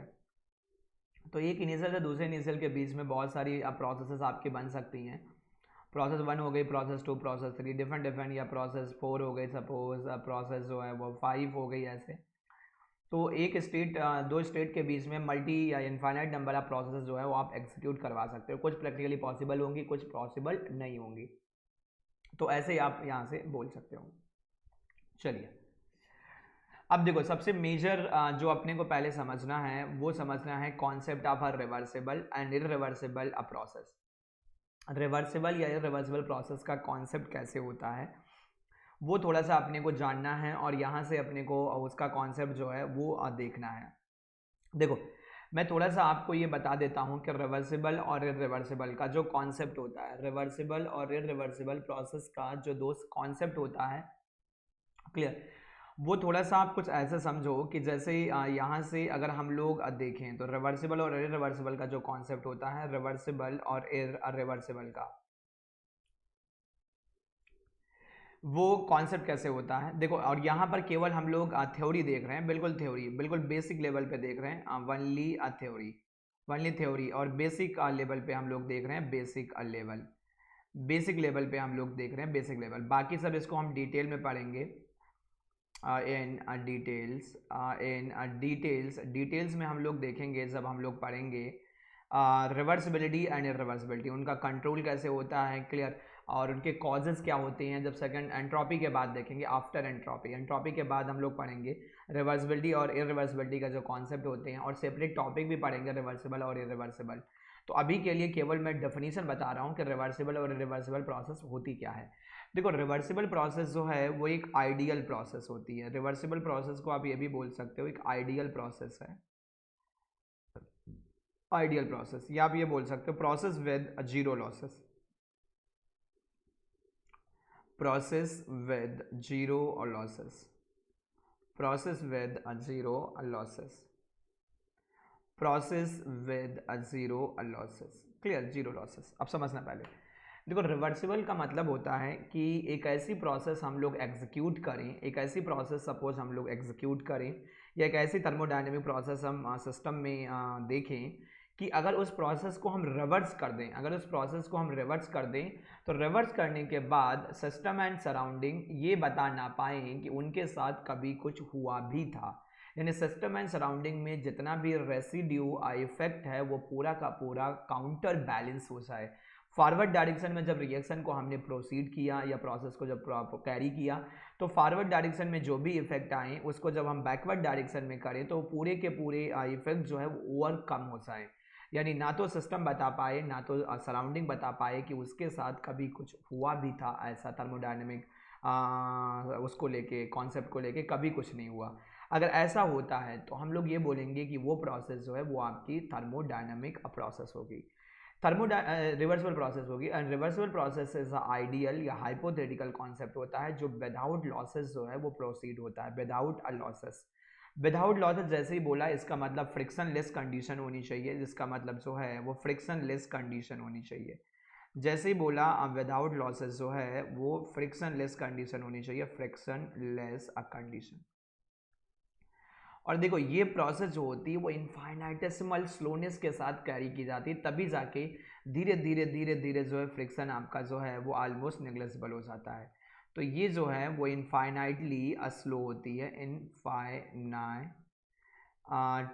अगर देखा जाए इनफाइनाइटली स्लोनेस के साथ होती है, इनफाइनाइटली स्लोनेस के साथ में ये आपकी जो प्रोसेस होती है वो एग्जीक्यूट होती है, क्लियर। तो आप ऐसे समझो पहले बस कि रिवर्सिबल प्रोसेस वो प्रोसेस होती है जिसको अगर हम फॉरवर्ड डायरेक्शन में जनरेट करें तो जो सिस्टम एंड सराउंडिंग पे जो इफेक्ट डेवलप हुए हैं, अगर उस प्रोसेस के इफेक्ट को हम इस प्रोसेस को अगर रिवर्स कर दें तो जो भी इफेक्ट फॉरवर्ड डायरेक्शन में डेवलप हुए हैं सिस्टम एंड सराउंडिंग पे, कंप्लीट इफेक्ट जो है वो जीरो हो जाए जब हम प्रोसेस को जो है वो रिवर्स करें, क्लियर, कंप्लीट इफेक्ट जो है वो जीरो हो जाए, क्लियर। अगर ऐसा होता है तो प्रोसेस जो है वो अपनी जो है वो रिवर्सिबल कहलाएगी, अदरवाइज प्रोसेस जो है वो इररिवर्सिबल हो जाएगी। जनरली आप देखोगे रियल लाइफ के जितनी भी प्रोसेस होती हैं वो सारी के सारी इररिवर्सिबल प्रोसेस होती हैं, कोई भी प्रोसेस जो है रिवर्सिबल नहीं होती, क्योंकि रिवर्सिबल जो एक आइडियल प्रोसेस का कॉन्सेप्ट है जो हाइपोथेटिकल कॉन्सेप्ट होता है कि किसी प्रोसेस में लॉसेस ही ना हो, लॉसेस ना हो तो यानी फ्रिक्शन ना हो, फ्रिक्शन लेस हो, लॉसेस के बिना हो, ऐसा हो पाना इम्पॉसिबल होता है, क्लियर। तो ये प्रोसेस जो है वो एक हमारी हाइपोथेटिकल सोच है। अच्छा ये पढ़ते क्यों हैं, जब ये होता नहीं तो ये पढ़ते क्यों हैं? देखो ये पढ़ते हैं रियल लाइफ के जो प्रोसेसेस होती हैं उनको हम लोग कंपेयर कर सकें, और दूसरा उन प्रोसेस को कोशिश कर सकें कि हम रिवर्सिबिलिटी की तरफ अप्रोच करवाएं, क्लियर, जिससे उनमें लॉसेस हमारे क्या हो जाएं, कम हो जाए। यानी उस प्रोसेस को स्टडी कर, कंपैरिजन बोल सकते हो बस, कि रियल लाइफ के प्रोसेस को हम कंपेयर कर सकें आइडियल प्रोसेस से, कि आइडियल से हम कितना दूर हैं, उस चीज़ को पता करने के लिए हम लोग रिवर्सिबल प्रोसेस का जो है वो स्टडी करते हैं। क्लियर। तो रिवर्सिबल वे में अगर हो रहा है तो हमारे लॉसेस जो हैं वो पूरे के पूरे जो हैं वो जीरो होना चाहिए। बहुत सारे देखो इसके एग्जांपल होते हैं, वो सब अपन धीरे धीरे समझेंगे आराम से, बढ़िया। और जो प्रॉपर डिटेल में जो एनालिसिस है इसका रिवर्सिबल का, कि इसके हमारे कॉज क्या होते हैं, इसको कंट्रोल कैसे करेंगे, इरिवर्सिबल को रिवर्सिबल में कैसे कन्वर्ट करेंगे, क्लियर, रिवर्सिबल इरिवर्सिबल को रिवर्सिबल में, या कितना इरिवर्सिबिलिटी एसोसिएट होगा, ये हम लोग पूरा पढ़ेंगे, बिल्कुल पीएचडी करेंगे, रिसर्च करेंगे जब हम लोग एंट्रोपी पढ़ेंगे उसके बाद। क्लियर। तो पेशेंस रखना बिल्कुल। अभी मैं यहाँ पर डेफिनेशन बता रहा हूँ, केवल डेफिनेशन जो होती है जनरल डेफिनेशन जो अपनी होती है, जो आपको अभी रिक्वायर्ड है, बाकी सब वो बाद में अभी हम लोग देखेंगे, बाकी हम लोग अभी बाद में देखेंगे। अभी जनरल डेफिनेशंस जो होती हैं वो हम लोगों को यहाँ से समझना है। क्लियर। अब देखो यहाँ से और थोड़ा सा ये बोला गया कि जैसे यहाँ से अगर आप देखोगे, अगर यहाँ से आप देखोगे तो यहाँ से क्या होगा, अगर यहाँ से आप देखोगे तो जैसे ये रिवर्सिबल प्रोसेस है, तो यहाँ पर एक छोटा सा मैंने एग्जांपल, बच्चों वाले एग्जांपल यहाँ ढूंढ ढूंढ के लगा दिए थे इमेजेस, कि जैसे मान लो आइसक्रीम है, समर का वेदर है, तो आइसक्रीम को अगर हम मेल्ट होने दें किसी ग्लास में, क्लियर, तो ये मेल्ट हो गया, उसके बाद फिर इसको हम कोल्ड कर दें, तो कोल्ड करोगे तो फिर से आपको ये आइसक्रीम मिल जाएगी। तो ये जो है एक रिवर्सिबल प्रोसेस है, एक रिवर्सिबल वे है। सिमिलरली जैसे ये अपनी चॉकलेट है, तो चॉकलेट को अगर हम लोग हीट दें तो ये मेल्ट हो जाएगी, उसके बाद अगर कूल करें तो फिर से ये क्या हो जाएगी, सॉलिड फॉर्म में आ जाएगी। तो ये एक रिवर्सिबल वे है, एक रिवर्सिबल प्रोसेस है, जिससे आप इसे क्या कर सकते हो, कन्वर्ट कर सकते हो। अब यहाँ पर देखो, जैसे यहाँ पर हम रिवर्सिबिलिटी कैसे अचीव कर सकते हैं, देखो परफेक्ट इंसुलेटेड होना चाहिए सिलेंडर, जो है बाहर से परफेक्ट इंसुलेटेड होना चाहिए, परफेक्ट इंसुलेटेड, और फ्रिक्शन जो है लेस स्लाइडिंग होनी चाहिए इनके बीच में, यहाँ पर जो है वो फ्रिक्शन लेस कंडीशन होनी चाहिए, यहाँ पर जो है फ्रिक्शन लेस कंडीशन होनी चाहिए। और धीरे धीरे मास के पोर्शन को अगर हम लोग उठाएं धीरे धीरे, जैसे कई सारे इनफाइनाइट नंबर आप पोर्शन कर दें क्वासी की तरह, एक एक पार्ट को यहाँ से अगर हम लोग रिमूव करें तो धीरे धीरे ये पिस्टन जो है ऊपर की तरफ बढ़ेगा, इंसुलेटेड है, तो हीट का डिसिपेशन भी नहीं होगा, बिल्कुल स्लो स्लो प्रोसेस हो रही है और फ्रिक्शन लेस है। तो हम यहाँ पर बोल सकते हैं ये जो है वो रिवर्सिबल वे को फॉलो करेगा, रिवर्सिबल प्रोसेस को फॉलो करेगा, क्योंकि हीट बाहर जा नहीं रही है, क्लियर, बाहर डिसिपेट नहीं हो रही है, परफेक्टली इंसुलेटेड है। वही चीज़ यहाँ पर भी दिखाने की कोशिश हो रही है, धीरे धीरे धीरे धीरे वेट को अगर हम यहाँ से हटाएं धीरे धीरे जो है, या इसको इनफाइनाइट नंबर ऑफ पार्ट में अगर हम लोग इसको डिवाइड कर दें, और बाहर से जैसे ये अपना इंसुलेटेड है, बाहर से जैसे ये अपना इंसुलेटेड है, और एक एक पोर्शन को हटाएं, तो धीरे धीरे जैसे यहाँ से आपने एक एक पोर्शन को उठाना स्टार्ट किया तो धीरे धीरे पिस्टन जो है ऊपर की तरफ मूव करना शुरू करेगा, क्लियर, ऊपर की तरफ पिस्टन धीरे धीरे मूव करना शुरू करेगा, तो धीरे धीरे गैस जो है वो आपकी एक्सपैंड करेगी। तो यहाँ पर फ्रिक्शन नहीं है, यहाँ पर फ्रिक्शन लेस है और इंसुलेटेड है, तो friction less and insulated expansion हो रहा है, क्लियर। तो यहाँ पर ये प्रोसेस जो है वो कंप्लीट रिवर्सिबिलिटी को डिनोट करेगी, ये प्रोसेस जो है वो कंप्लीट रिवर्सिबल हो जाएगी। अब देखो एक क्वेश्चन बहुत ज़्यादा इंटरव्यू में पूछा जाता है कि एक प्रोसेस है जो क्वासी है, तो क्या वो रिवर्सिबल हो सकती है, और एक प्रोसेस है जो रिवर्सिबल है तो वो क्या क्वासी हो सकती है। देखो समझो पहले, क्वासी के लिए केवल क्या रिक्वायरमेंट है, क्वासी के लिए रिक्वायरमेंट केवल क्या है, स्लोनेस, स्लोनेस, क्लियर, क्वासी के लिए स्लोनेस चाहिए। और दूसरा जो है रिवर्सिबल के लिए क्या रिक्वायरमेंट है, रिवर्सिबल के लिए क्या होना चाहिए, रिवर्सिबल के लिए क्या होना चाहिए, रिवर्सिबल के लिए स्लोनेस भी होनी चाहिए, रिवर्सिबल के लिए slowness as well as frictionless condition होनी चाहिए, as well as frictionless a condition, slowness होना चाहिए as well as frictionless a condition होनी चाहिए, फ्रिक्शन लेस अ कंडीशन होनी चाहिए, फ्रिक्शन लेस। अब यहाँ पर देखो ये मे बी फ्रिक्शन लेस हो सकता है, मे नॉट बी, ये जो है ये मे बी अब फ्रिक्शन लेस हो सकता है, ये मे बी अब फ्रिक्शन लेस हो सकता है, या हम लोग बोल सकते हैं मे नॉट बी, या हम लोग बोल सकते हैं मे नॉट बी, हो भी सकता है नहीं भी हो सकता है।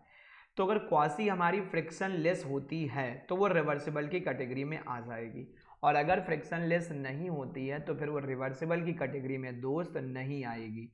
यानी कहने का मतलब ये है कि एक क्वासी स्टैटिक प्रोसेस जो है वो मे बी रिवर्सिबल हो सकती है, मे नॉट बी, क्योंकि रिवर्सिबल के लिए दो कंडीशन चाहिए, slowness as well as frictionless.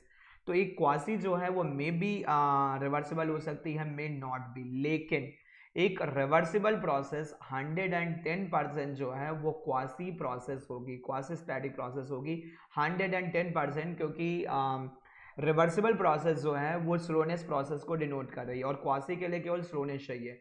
तो ये क्वासी जो है एक रिवर्सिबल जो है वो 100% क्वासी को डिनोट करता है, बट एक क्वासी में भी रिवर्सिबल हो सकता है, मे नॉट बी, डिपेंड करता है कि उसमें फ्रिक्शन है या फ्रिक्शन नहीं है। क्लियर? तो ये समझ में आता है क्योंकि ये पूछा जाता है। उसके बाद अब अगर हम लोग बात करें इररिवर्सिबल प्रोसेस की, तो इररिवर्सिबल प्रोसेस जो होती हैं वो आपकी रियल लाइफ प्रोसेस होती है। इररिवर्सिबल प्रोसेस जो होती हैं वो आपकी रियल लाइफ प्रोसेस होती हैं। ये आपके रियल लाइफ की प्रोसेस होती हैं, रियल लाइफ प्रोसेस। और इसमें विद लॉसेस ये देखी जाती हैं, विद लॉसेस। नेचर की जितनी भी प्रोसेस होती हैं वो आपकी इररिवर्सिबल प्रोसेस होती हैं, यानी उनको फॉरवर्ड तो कर सकते हो, बैकवर्ड डायरेक्शन में मूव करा पाना पॉसिबल नहीं है। जैसे आपकी एज का कंटिन्यू बढ़ना बैक नहीं हो सकता है, टाइम का फॉरवर्ड डायरेक्शन में प्रोसीड होना। क्लियर? तो बहुत सारी चीज़ें हैं, नेचर की मैक्सिमम 99% जितनी भी प्रोसेस होती हैं वो सारी के सारी इररिवर्सिबल प्रोसेस होती हैं, क्योंकि वो रियल लाइफ की प्रोसेसेस हैं।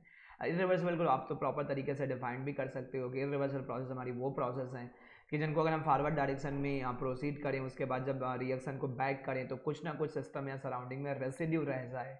क्लियर? जो 100% आपका काउंटर बैलेंस ना हो। तो अगर ऐसा होता है तो प्रोसेस आपकी इररिवर्सिबल हो जाएगी। क्लियर?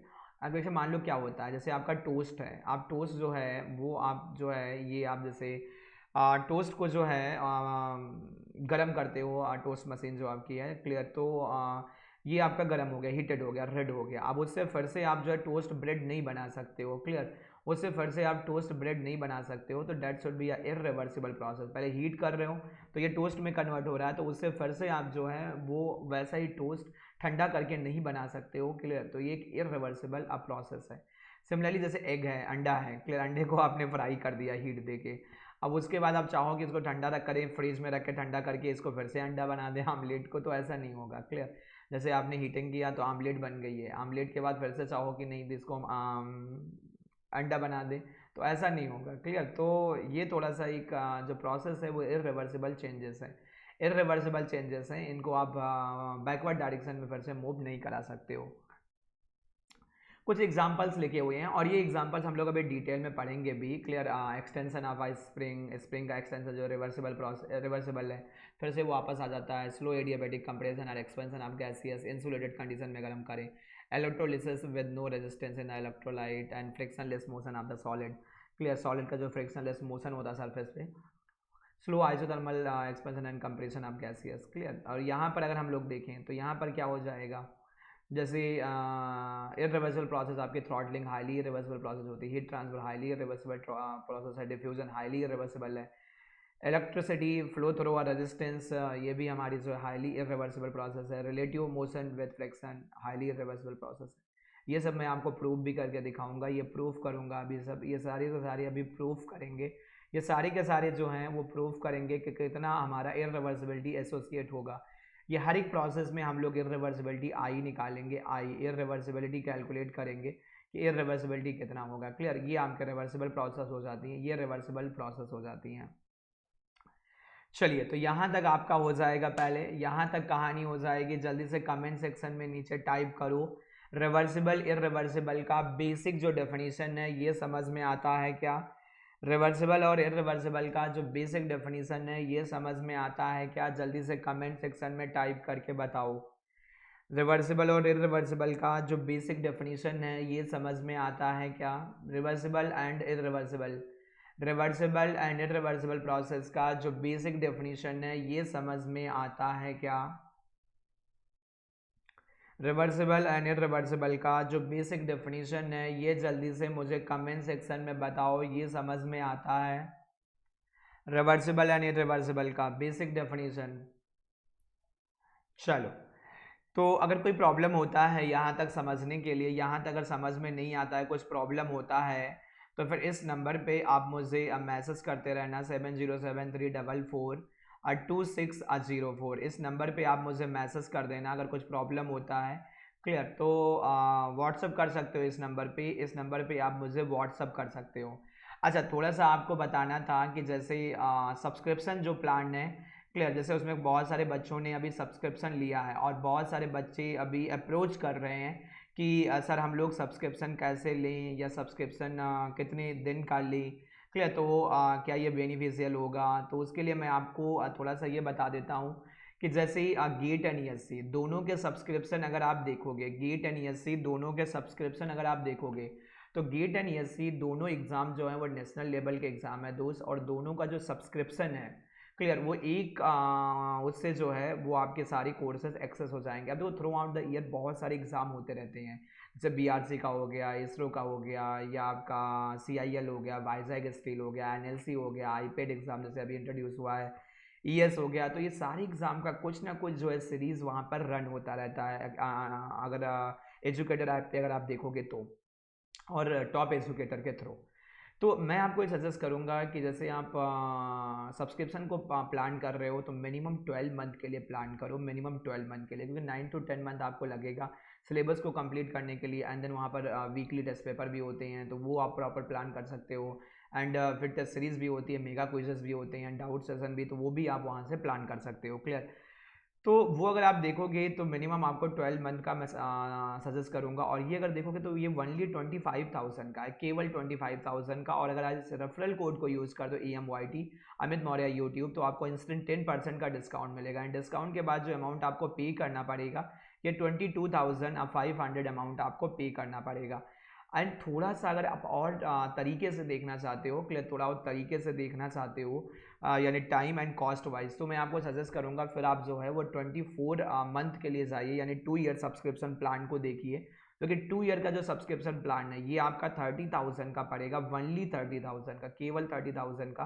जैसे 1 ईयर का 25,000 का था, तो 2 ईयर का जो है वो 50,000 का होना चाहिए था, नहीं, ये आपका 30,000 का पड़ेगा। एंड 30,000 में भी अगर आप इस रेफरल कोड को यूज़ करते हो EMYT, तो आपको उस पर भी इंस्टेंट डिस्काउंट मिलेगा, जैसे 10% का आपको डिस्काउंट मिलेगा। एंड डिस्काउंट के बाद फाइनल अमाउंट जो आपको पे करना पड़ेगा, ये 27,000 आपको पे करना पड़ेगा, जो फाइनल अमाउंट होगा ये 27,000 आपको अब पे करना पड़ेगा। क्लियर, तो अगर आप ये देखोगे तो ये आपका 27K का पड़ेगा, और ये अगर आप देखोगे तो ये 22.5K का पड़ेगा। एंड इसमें अगर आप 1 मंथ का सब्सक्रिप्शन ऐड कर देते हो, यानी 4.5K ऐड कर देते हो, तो आपको 1 ईयर एक्स्ट्रा कोर्स को एक्सेस करने का मौका मिल जाएगा। यानी अगर आप 1 ईयर में 1 मंथ का ऐड कर देते हो तो आपको 1 ईयर और कोर्स को एक्सेस करने का मौका मिलेगा। क्लियर, बाद में रिन्यू कराओगे तो उसके चार्जेस या वो उतना हेक्टिक नहीं रहेगा दोस्त। और ये आप जैसे मान लो 1 साल का लेते हो, आप किसी पब्लिक सेक्टर में, छोटे मोटे पब्लिक सेक्टर या मास्टर्स के लिए आप जाते हो जाता है, गेट में कुछ रैंक आई, मैं तो कहता हूँ बहुत अच्छी रैंक आए, पहली बार में ही IAS ऑफिसर बन जाओ। क्लियर, बट थोड़ा अनसर्टेनिटीज़ होती हैं, उनको भी आपको काउंट करके चलना होगा। तो 1 साल में जैसे नहीं होता है, तो दूसरी बार फिर आपको जैसे किसी ऑर्गेनाइजेशन में हो आप, तो वहाँ पर फिर से पढ़ने के लिए फिर से आपको फिर रिन्यू कराना पड़ेगा, या फिर से रेफरल कोड आपको वो सब्सक्रिप्शन लेना पड़ेगा, जो थोड़ा कॉस्टली पड़ेगा। और यहाँ पर 4,500 में आपको 1 साल की और वैलिडिटी आपके पास रहेगा, आपको करना होगा तो आप कर लेना, आपको जो है वो एक्स्ट्रा अमाउंट पे नहीं करना पड़ेगा। क्लियर, एंड सब्सक्रिप्शन के रिगार्डिंग अगर कोई इशू आता है तो इस नंबर पे आप मुझे मैसेज कर सकते हो, 442604 पे। क्लियर, तो जो भी सपोर्ट होगा वो मैं आपको मैक्सिमम लिमिट तक करूँगा। क्लियर, तो इस नंबर पे आप मुझसे मैसेज करके पूछ सकते हो या फ़ोन भी कर सकते हो सब्सक्रिप्शन के रिगार्डिंग, अगर कुछ आपको माइंड में डाउट है तो। चलिए, तो स्टार्ट करते हैं फिर वहाँ से अपना जो सेशन है। क्लियर, तो रिवर्सिबल इरिवर्सिबल पहले समझ में आ गया, रिवर्सिबल और इरिवर्सिबल आपका समझ में आ गया, रिवर्सिबल और इरिवर्सिबल आपका हो गया। चलिए, रिवर्सिबल एंड इरिवर्सिबल के बाद जो है थोड़ा आगे बढ़ते हैं, तो रिवर्सिबल एंड इरिवर्सिबल के बाद जो है वो आपका, रिवर्सिबल एंड इरिवर्सिबल के बाद जो है वो आपका प्योर सब्सटेंसेस है, प्योर सब्सटेंसेस। अब देखो ये थोड़ा सा समझना पहले, जैसे प्योर सब्सटेंसेस जो है ये अभी हम लोग यहाँ पर केवल डेफिनीशन देख रहे हैं, यानी यहाँ पर जो हम लोग पढ़ रहे हैं वो ओनली अ डेफिनीशन देख रहे हैं, ओनली अ डेफिनीशन, केवल हम लोग डेफिनीशन अभी पढ़ रहे हैं, केवल अ डेफिनीशन, केवल डेफिनेशन। बाकी ये टॉपिक जो है इन डिटेल में हम लोग देखेंगे, इन डिटेल में, ये पूरा एक सेपरेट टॉपिक है, इन डिटेल्स में पढ़ेंगे। Clear, properties of pure a substances, इसको हम लोग डिटेल में पढ़ेंगे, डिटेल में। क्लियर, इसी को अपने को पढ़ना है, properties of pure a substances, और प्रॉपर ग्राफिकल रिप्रेजेंटेशन के साथ ये टॉपिक मैं पढ़ाऊंगा, properties of pure a substances. Properties of pure substances, properties of pure substances में पढ़ेंगे, जो हमारा 2 to 3 आवर का जो है वो लेक्चर है, 2 to 3 आवर का जो है वो लेक्चर है। प्रॉपर डिटेल में हम लोग इसको देखेंगे और समझेंगे कैसे होता है। क्लियर, प्रॉपर डिटेल में हम लोग समझेंगे और देखेंगे ये कैसे होता है। लेकिन अभी के लिए केवल हम लोग डेफिनीशन देख रहे हैं, अभी के लिए जो है वो केवल हम लोग डेफिनीशन देख रहे हैं, केवल डेफिनीशन, वनली डेफिनीशंस। क्लियर, तो यहाँ से हम लोग केवल डेफिनीशन के लिए चल रहे हैं, केवल डेफिनीशंस। अब कैसे होता है समझना पहले। देखो, अगर हम बात करें अब प्योर सब्सटेंसेस की, तो प्योर सब्सटेंसेस जो हैं वो कुछ ऐसे डिफाइंड होते हैं कि प्योर सब्सटेंसेस मैटर की वो स्टेट होती है, मैटर की वो स्टेट होती है जिसमें थ्रू आउट द, अगर हम देखें तो थ्रू आउट सिस्टम में अगर हम लोग ऑब्जर्व करें तो जो केमिकल कंपोजिशन होता है वो हमारा इनवेरिएबल एंड यूनिफॉर्म होता है। Chemical composition invariable and uniform होता है, केमिकल कंपोजिशन जो है वो इनवेरिएबल एंड यूनिफॉर्म होता है। क्लियर, इनवेरिएबल एंड यूनिफॉर्म होता है। तो इनवेरिएबल एंड यूनिफॉर्म का मतलब ये है कि कहीं पर भी केमिकल कंपोजिशन में कोई भी वेरिएशन नहीं होगा। तो जैसे बहुत सारे इसके एग्जांपल भी देखने को मिलते हैं, जैसे मैं आपको ऐसे समझाऊं कि मान लो सपोज एक अपने पास कंटेनर है, एक अपने पास कंटेनर है, इसमें जैसे मान लो लिक्विड फॉर्म ऑफ वाटर है, लिक्विड वाटर है, मान लो इसमें लिक्विड वाटर है, लिक्विड वाटर है, और यहाँ पर जो है वो वेपर है, वेपर वाटर की वेपर है, वेपर ऑफ वाटर है, वेपर जो है वाटर की है। अब यहाँ पर अगर आप समझोगे और देखोगे तो यहाँ पर क्या है बोलो, अगर इसमें देखें तो दो एटम जो हैं वो हाइड्रोजन के हैं और एक एटम जो है वो ऑक्सीजन का है। यहाँ पर भी दो हाइड्रोजन के एटम है यहाँ पर, और एक जो है एटम वो ऑक्सीजन का है। तो ये जो प्रिपेयर कर रहे हैं, ये जो कम्बिनेशन है वेपर एंड लिक्विड वाटर का, ये हमारा प्योर सब्सटेंसेस फॉर्म कर रहे हैं। ये जो है ये हमारा प्योर सब्सटेंसेस फॉर्म कर रहे हैं, प्योर सब्सटेंसेस। जैसे मैं आपको ऐसे समझाऊं कि मान लो सपोज एक कोई हमारा गैस है, मान लो H2 वेपर है और यहाँ पर H2O2 है, यहाँ पर H2O2 गैस है, ये H2O वेपर है, ये H2O वेपर है और ये H2O2 है। तो ये क्या प्योर सब्सटेंसेस फॉर्म करेंगे क्या? डिफरेंट डिफरेंट फेजेस हो सकते हैं, उसकी कोई लिमिट नहीं है। क्या ये प्योर सब्सटेंसेस फॉर्म करेंगे? नहीं। तो इसमें देखोगे दो हाइड्रोजन के एटम हैं और एक एटम जो है वो ऑक्सीजन का है, यहाँ देखोगे दो एटम हाइड्रोजन के हैं और दो एटम जो है वो ऑक्सीजन के हैं। तो इनका जो मिक्सचर बनेगा ये हम बोल सकते हैं not a pure substances, not a pure substances. ये प्योर सब्सटेंसेस का एग्जांपल नहीं होगा दोस्त, ये प्योर सब्सटेंसेस का एग्जांपल नहीं होगा, ये प्योर सब्सटेंसेस की कैटेगरी में नहीं आता है, क्योंकि यहाँ पर जो केमिकल कंपोजिशन है ये आपका जो है वो वेरिएबल है।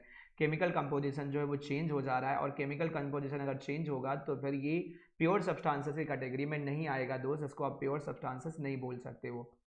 अब देखो, एक क्वेश्चन हमेशा इंटरव्यू में पूछा जाता है, क्या इंटरव्यू में क्या पूछा जाता है? इंटरव्यू में दोस्त ये पूछा जाता है, इंटरव्यू में हमेशा ये पूछा जाता है एक क्वेश्चन, क्या कि आपका जो लिक्विड ऑफ एयर है एंड गैसियस एयर जो है, liquid air and gaseous air जो है, liquid air and gaseous air, इनका जो कॉम्बिनेशन होता है ये क्या प्योर सब्सटेंसेस फॉर्म करता है क्या? कभी नहीं करता दोस्त।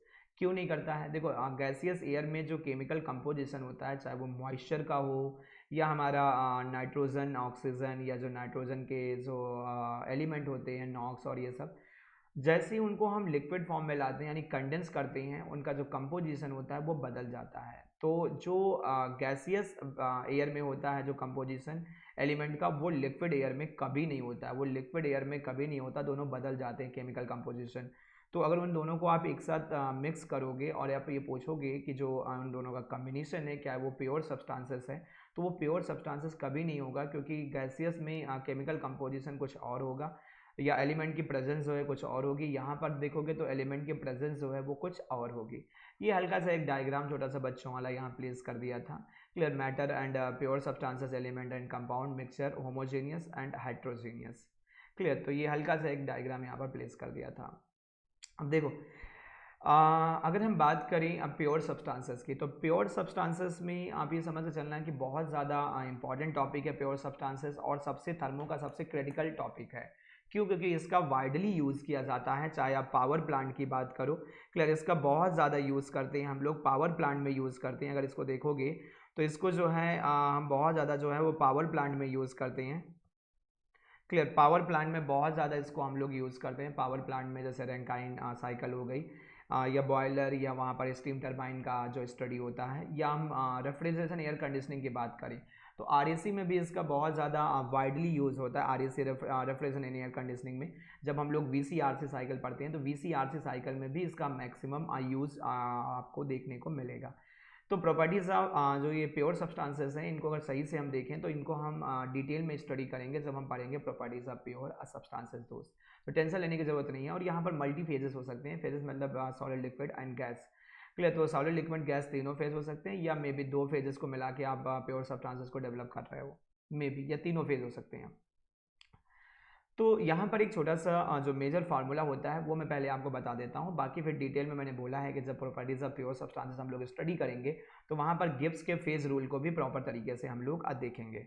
क्लियर। तो गिब्स का फेज रूल क्या कहता है? देखो, गिब्स का फेज रूल ये कहता है कि जो है अगर हमारी सिस्टम में जो है सी नंबर ऑफ कंपोनेंट हैं एंड अब पी नंबर ऑफ फेजेस हैं, तो डिग्री ऑफ फ्रीडम जो होती है, डिग्री ऑफ फ्रीडम जो होती है, यानी एफ जो अपना होता है, ये हो जाता है सी माइनस का पी प्लस का टू। सी माइनस का पी प्लस का जो है वो टू हो जाता है, सी माइनस का पी प्लस का टू हो जाता है। जहाँ पर जैसे ए जो है फेज जो होता है, ये region of material that is chemically uniform and physically distinct and mechanically separable. Component, minimum number of independent species necessary to define the composition of all. देखो डिग्री ऑफ फ्रीडम क्या लिखा हुआ है, the number of intensive variable या properties that are independent. ये दो conditions होती हैं, ये दोनों कंडीशन आप याद रखना। क्लियर। ये दोनों मेजर कंडीशन होती है, ये दोनों मेजर कंडीशन होती है। मेजर कंडीशन पहली क्या होनी चाहिए डिग्री ऑफ फ्रीडम के लिए? डिग्री ऑफ फ्रीडम जो होता है वो number of independent intensive property, number of independent, independent होना चाहिए, इंटेंसिव होना चाहिए। Number of independent intensive properties required to locate or fixed or find out the state of a system in thermodynamic coordinate. किसी भी thermodynamic system की state को thermal space में locate करने के लिए, बताने के लिए, या फाइंड आउट करने के लिए जितनी भी number of independent intensive property को अपने को रिक्वायरमेंट होती है, that is known as degree of freedom. इसी को हम लोग डिग्री ऑफ फ्रीडम बोलते हैं। वो थ्योरी ऑफ मशीन वाला डिग्री ऑफ फ्रीडम यहाँ पर मत देना। क्लियर। वो अलग है, वहाँ के लिए वो वैलिड होता है, और यहाँ पर कुछ डिफरेंट तरीके से जो है वो डिफाइंड होता है।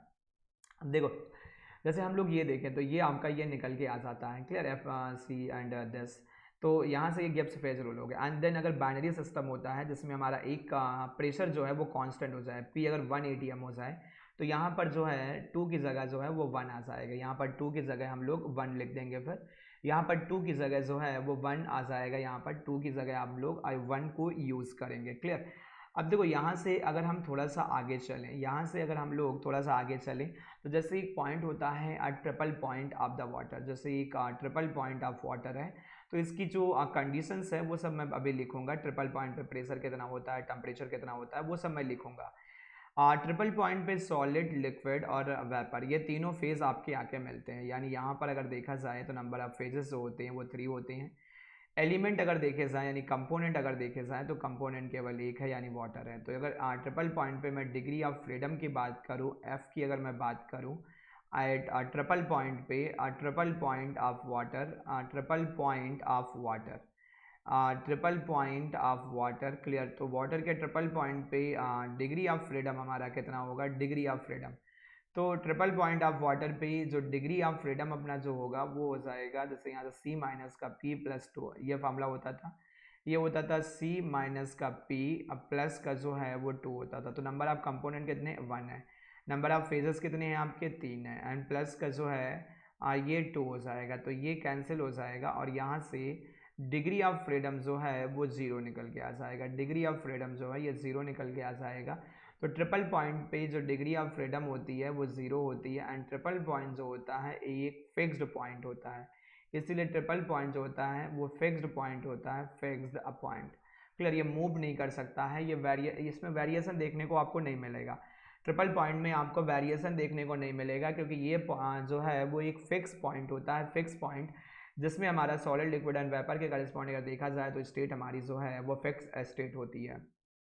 यहाँ तक पहले हो जाएगा, यहाँ तक हो जाएगा। थोड़ा सा आगे चलें हम लोग, यहाँ तक हो जाएगा। चलो, जल्दी से पहले कमेंट सेक्शन में मुझे टाइप करके बताओ यहाँ तक हो गया है, फिर मैं आगे चलूँ।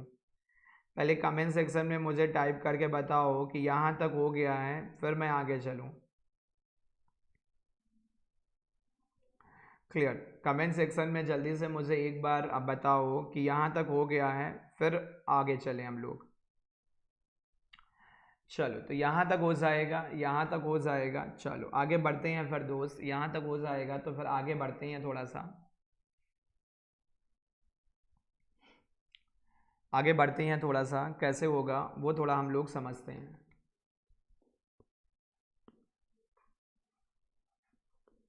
चलो अच्छा, ये अभी ट्रिपल पॉइंट की जो कंडीशंस हैं ये हम लोग अभी थोड़ा प्रॉपर तरीके से समझेंगे और देखेंगे। ट्रिपल पॉइंट की जो कंडीशंस होती हैं ये हम लोग अभी समझेंगे थोड़ा सा। क्लियर, तो इसके लिए टेंशन फ्री रहना, ये हम लोग अभी देखेंगे डिटेल में। चलो तो थोड़े से कुछ पॉइंट अभी बोलने बाकी हैं चैप्टर 1 से, वो भी थोड़ा सा हम बोल देते हैं एंड देन फिर आगे चलते हैं। थोड़े से कुछ पॉइंट बाकी हैं, ये हम बोल देते हैं एंड देन फिर प्रॉपर्टी स्टार्ट कर रहे हैं कि प्रॉपर्टीज़ हमारी क्या होती हैं। प्रॉपर्टीज़ फिर स्टार्ट कर रहे हैं हम लोग कि प्रॉपर्टी क्या होती हैं। थोड़ा सा एक दो पॉइंट बोल देते हैं। देखो जैसे प्रॉपर्टी के बारे में बोलें तो सबसे पहले तो ये है कि प्रॉपर्टी जो आपकी होती हैं, प्रॉपर्टी जो आपकी हैं प्रॉपर्टी, ये हमारी स्टेट ऑफ फंक्शन होती है। State of function, state function होती है, स्टेट पर डिपेंड करती हैं। और अगर स्टेट पर डिपेंड करेंगी तो ये हमारी जो हैं वो एग्जैक्ट डिफरेंशिएबल होती हैं। एग्जैक्ट इनको आप डिफरेंशिएट कर सकते हो, तो ये बोल सकते हो ये एग्जैक्ट डिफरेंशिएबल क्वांटिटी होती हैं। एग्जैक्ट डिफरेंशिएबल क्वांटिटी होती हैं या एग्जैक्ट डिफरेंशिएबल पैरामीटर होते हैं। इनको आप एग्जैक्टली जो है वो डिफरेंशिएट कर सकते हो। एग्जैक्टली इनको आप डिफरेंशिएट कर सकते हो दोस्त, एग्जैक्टली डिफरेंशिएट कर सकते हो। एंड देन फिर थोड़ा सा अगर हम और आगे चलें और देखें तो प्रॉपर्टी के बारे में ये बोला जाता है। जैसे मान लो सपोज कोई एक प्रॉपर्टी है, मान lo fi is any property, मान लो सपोज एनी प्रॉपर्टी है फाई। फाई जो है ये कोई प्रॉपर्टी है, फाई जो है ये कोई एक प्रॉपर्टी है। तो अगर फाई को हम दो स्टेट के बीच में इंटीग्रेट करें 1 से 2 तो ये हो जाएगा D of the phi is equal to, इसको हम लोग लिख सकते हैं ये हो जाएगा फाई 2 माइनस का फाई 1, क्योंकि ये स्टेट डिपेंडेंट है तो 1 पे क्या है एंड 2 पे क्या है, उन दोनों के बीच का जो डिफरेंस होगा ये आपका हो जाएगा फाई 2 माइनस का फाई 1, ये आपका निकल के आ जाएगा। क्लियर। तो एंड दूसरा एक अभी आपको थोड़ा सा अच्छा वो नहीं बोला है, थर्मोडायनेमिक साइकिल, थर्मोडायनेमिक साइकिल नहीं बोला है। चलो 1 सेकेंड, थर्मोडायनेमिक साइकिल्स नहीं बोली है, ये भी थोड़ा सा बोल देते हैं। Clear, thermodynamic cycle, thermodynamic cycle अपनी क्या होती है, thermodynamic cycle. Clear, thermodynamic cycle अपन कैसे बोलते हैं। देखो थर्मोडायनेमिक साइकिल नाम से सब कुछ लग रहा है। थर्मोडायनेमिक साइकिल, साइकिल मतलब क्लोज होना चाहिए, क्लोज लूप, यानी आपका जो है वो क्लोज हो जाए। तो थर्मोडायनेमिक साइकिल को हम लोग कुछ ऐसे बताते हैं या बोलते हैं कि थर्मोडायनेमिक साइकिल जो होती है ये arrangement of n number of thermodynamic process, arrangement of n number of thermodynamic process in which initial and final state must be coincide, जिसमें इनिशियल और फाइनल स्टेट जो होती है वो सेम हो जाती है और n नंबर ऑफ प्रोसेस के सीक्वेंस से हम एक क्लोज लूप क्रिएट कर लेते हैं। That close loop is known as thermodynamic cycles. अब देखो थर्मोडायनेमिक साइकिल जो होती है वो दो तरह की साइकिल्स होती हैं, एक पावर प्रोड्यूसिंग साइकिल्स होती हैं जिनको हम पॉजिटिव साइकिल्स बोलते हैं, और एक जो है पावर कंज्यूमिंग साइकिल होती है जिनको हम नेगेटिव साइकिल्स बोलते हैं।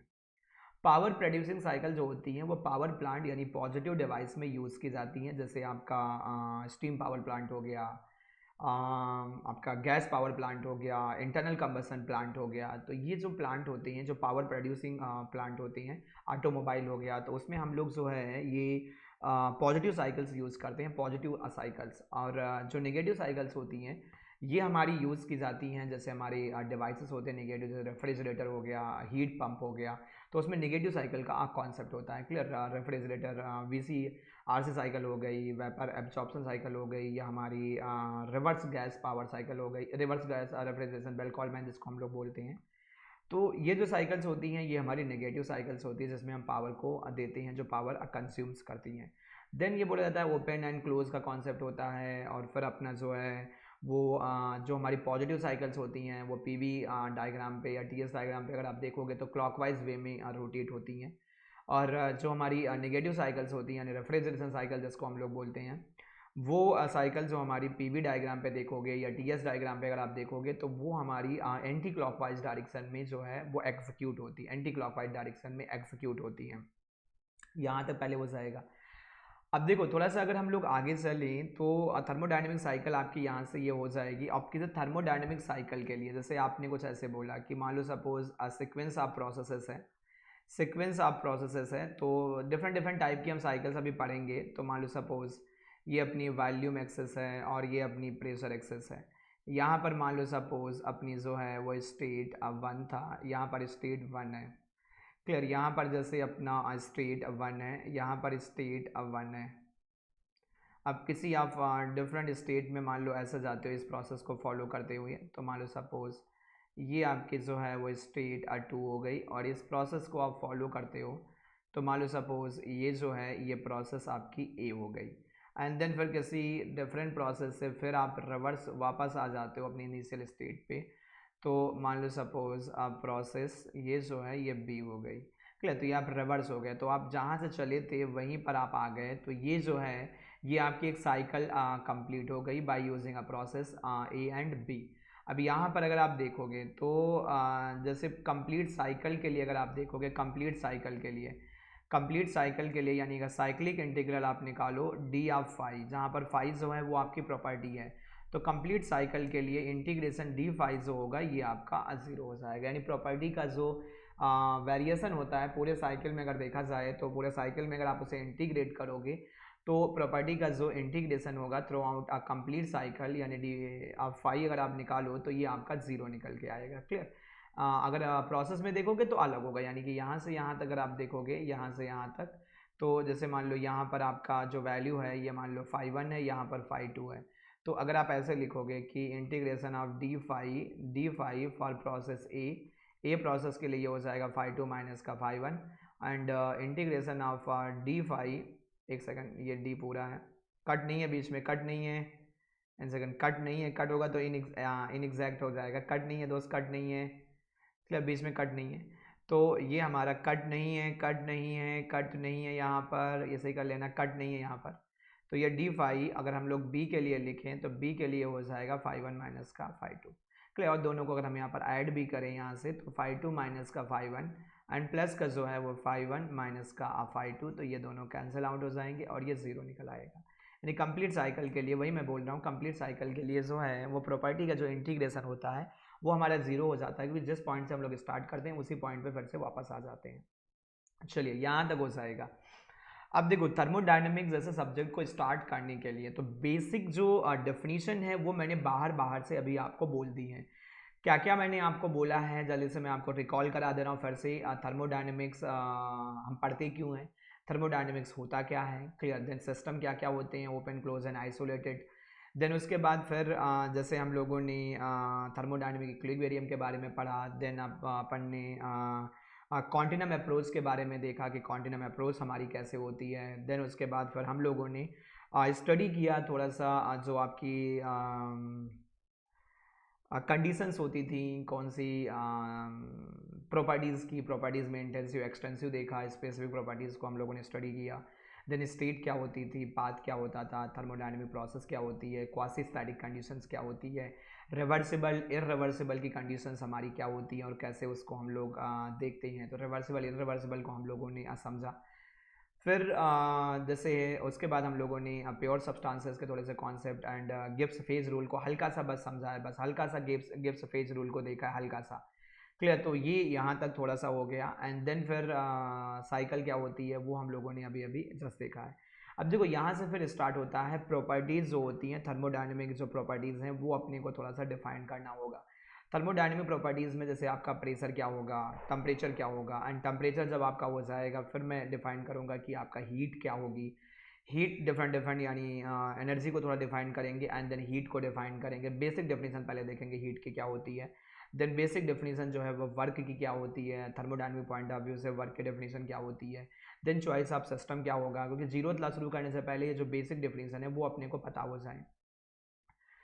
फिर उसके बाद जो है इंटरनल एनर्जी क्या है, एंथैल्पी क्या है, सीपी एंड सीवी। क्लियर, तो ये बेसिक डेफिनेशन मैं पहले आपको बताऊंगा पूरी की पूरी, एंड देन फिर शुरू करेंगे हम लोग पहला जो लॉ है थर्मोडायनेमिक्स का, यानी जीरोथ लॉ ऑफ थर्मोडायनेमिक्स, जो टेम्परेचर के कॉन्सेप्ट को बताएगा या टेम्परेचर के मेजरमेंट यानी थर्मोमेट्री के कॉन्सेप्ट को जनरेट करेगा, डिज़ाइन ऑफ थर्मोमीटर में जो हमारी हेल्प करता है। क्लियर, तो डिफरेंट डिफरेंट स्केल को डेवलपमेंट करने में, तो वो हम लोग स्टार्ट करेंगे। तो उससे पहले जो प्रॉपर्टीज़ हैं और ये जो बेसिक हैं ये पहले हम लोग एक बार समझ लेते हैं, क्योंकि टेम्परेचर जैसे ही होगा जीरोथ लॉ, उसके बाद फिर one of the best topic start हो जाएगा, first law of thermodynamics and आपके question and heat and energy का इंट्रैक्शन। तो थोड़ा मज़ा आना स्टार्ट हो जाएगा वहाँ से। एंड अभी जो है वो थर्मोडायनेमिक्स का तो बिल्कुल बेस चल रहा है, मतलब थ्योरेटिकल पोर्शन है।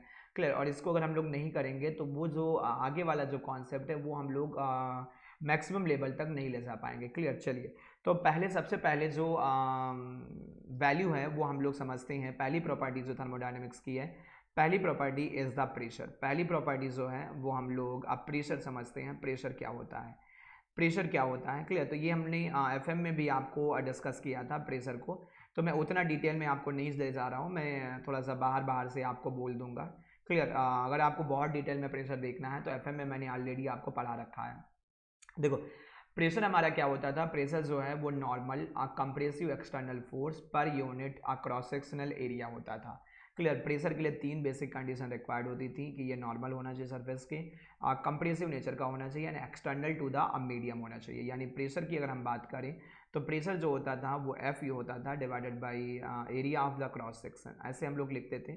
और इस एफ में तीन बेसिक कंडीशन रिक्वायर्ड होती थी। पहली चीज़ तो ये एक्सटर्नल टू द मीडियम होना चाहिए, पहली चीज़ जो है एक्सटर्नल टू द मीडियम होना चाहिए, ये मीडियम के जो है वो एक्सटर्नल होना चाहिए, एक्सटर्नल टू द मीडियम होना चाहिए, external to the medium. Second condition जो होती थी वो ये कि कंप्रेसिव नेचर का होना चाहिए। सेकंड जो कंडीशंस होती थी ये अपनी कंप्रेसिव नेचर की होनी चाहिए, कंप्रेसिव नेचर का होना चाहिए, कंप्रेसिव नेचर का होना चाहिए।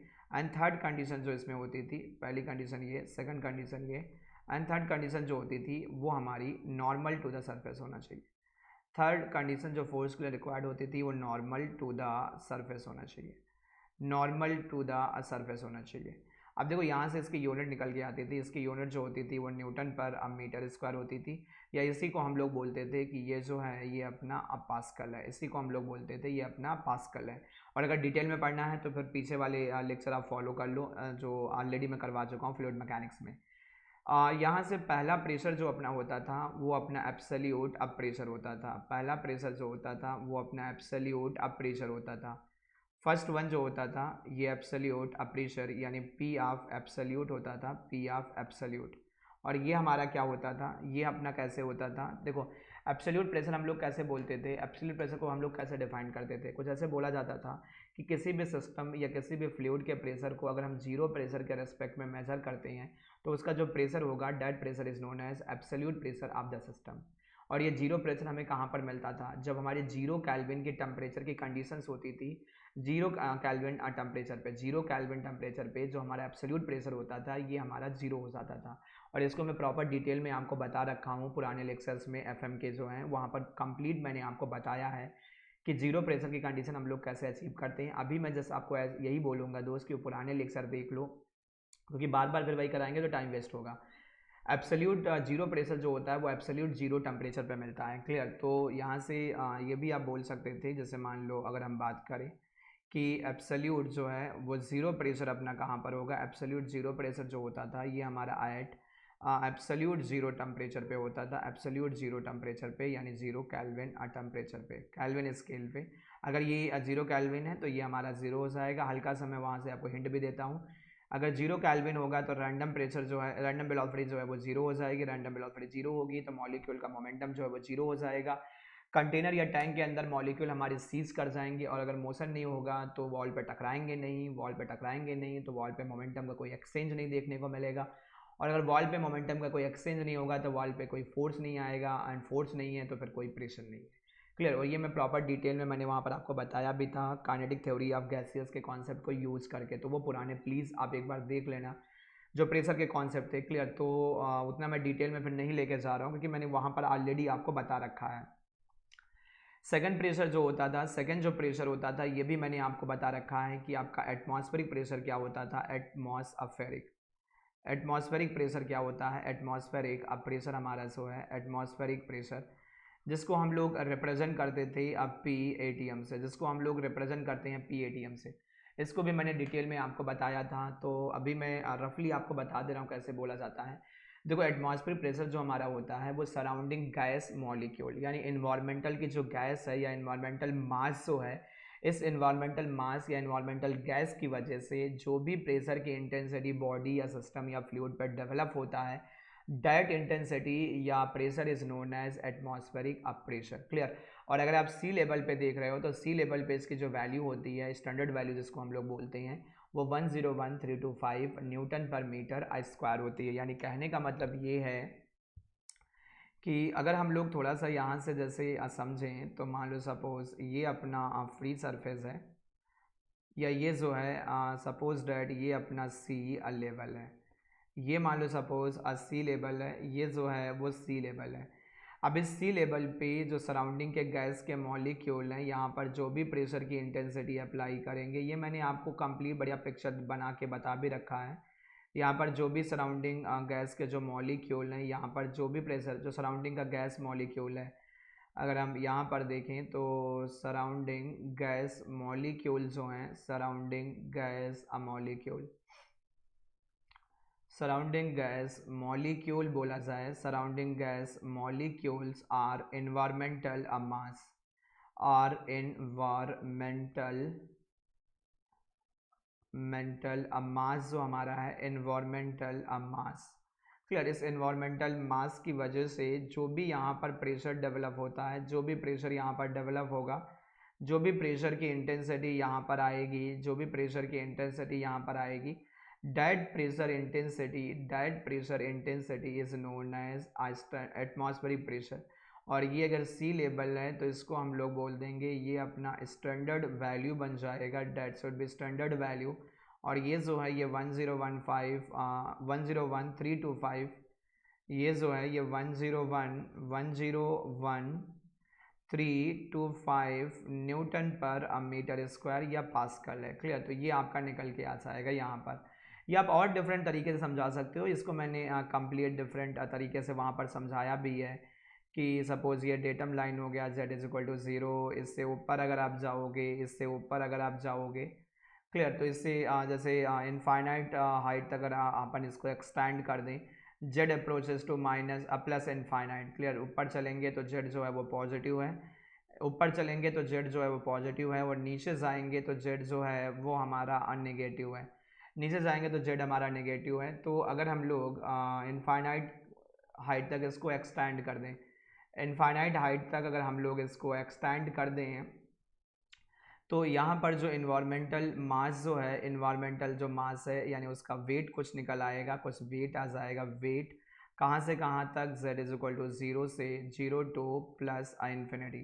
Date weight and divide by cross sectional area, यही हमारा बन जाएगा एटमॉस्फेरिक प्रेशर। ये अपना जो बन जाएगा एटमॉस्फेरिक प्रेशर बन जाएगा, ये अपना एटमॉस्फेरिक प्रेशर बन जाएगा। यानी कहने का मतलब ये है, आप हमेशा याद रखो दोस्त, क्लियर, कि किसी भी फ्री सरफेस से ऊपर, फ्री सरफेस से ऊपर अप टू इनफाइनाइट हाइट तक अगर हम लोग चले जाएं, तो इनफाइनाइट हाइट तक जो भी हमारा गैस या एयर का जो कॉलम बनेगा, डेट एयर या gas column is known as atmospheric pressure. One second, थोड़ा सा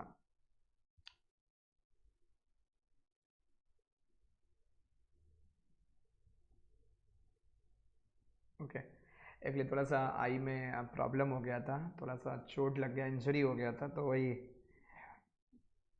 चलिए, तो यहाँ तक आपका हो जाएगा, ये आपका निकल के आ जाएगा। क्लियर? ये आपका जो है वो निकल के आ जाएगा यहाँ तक।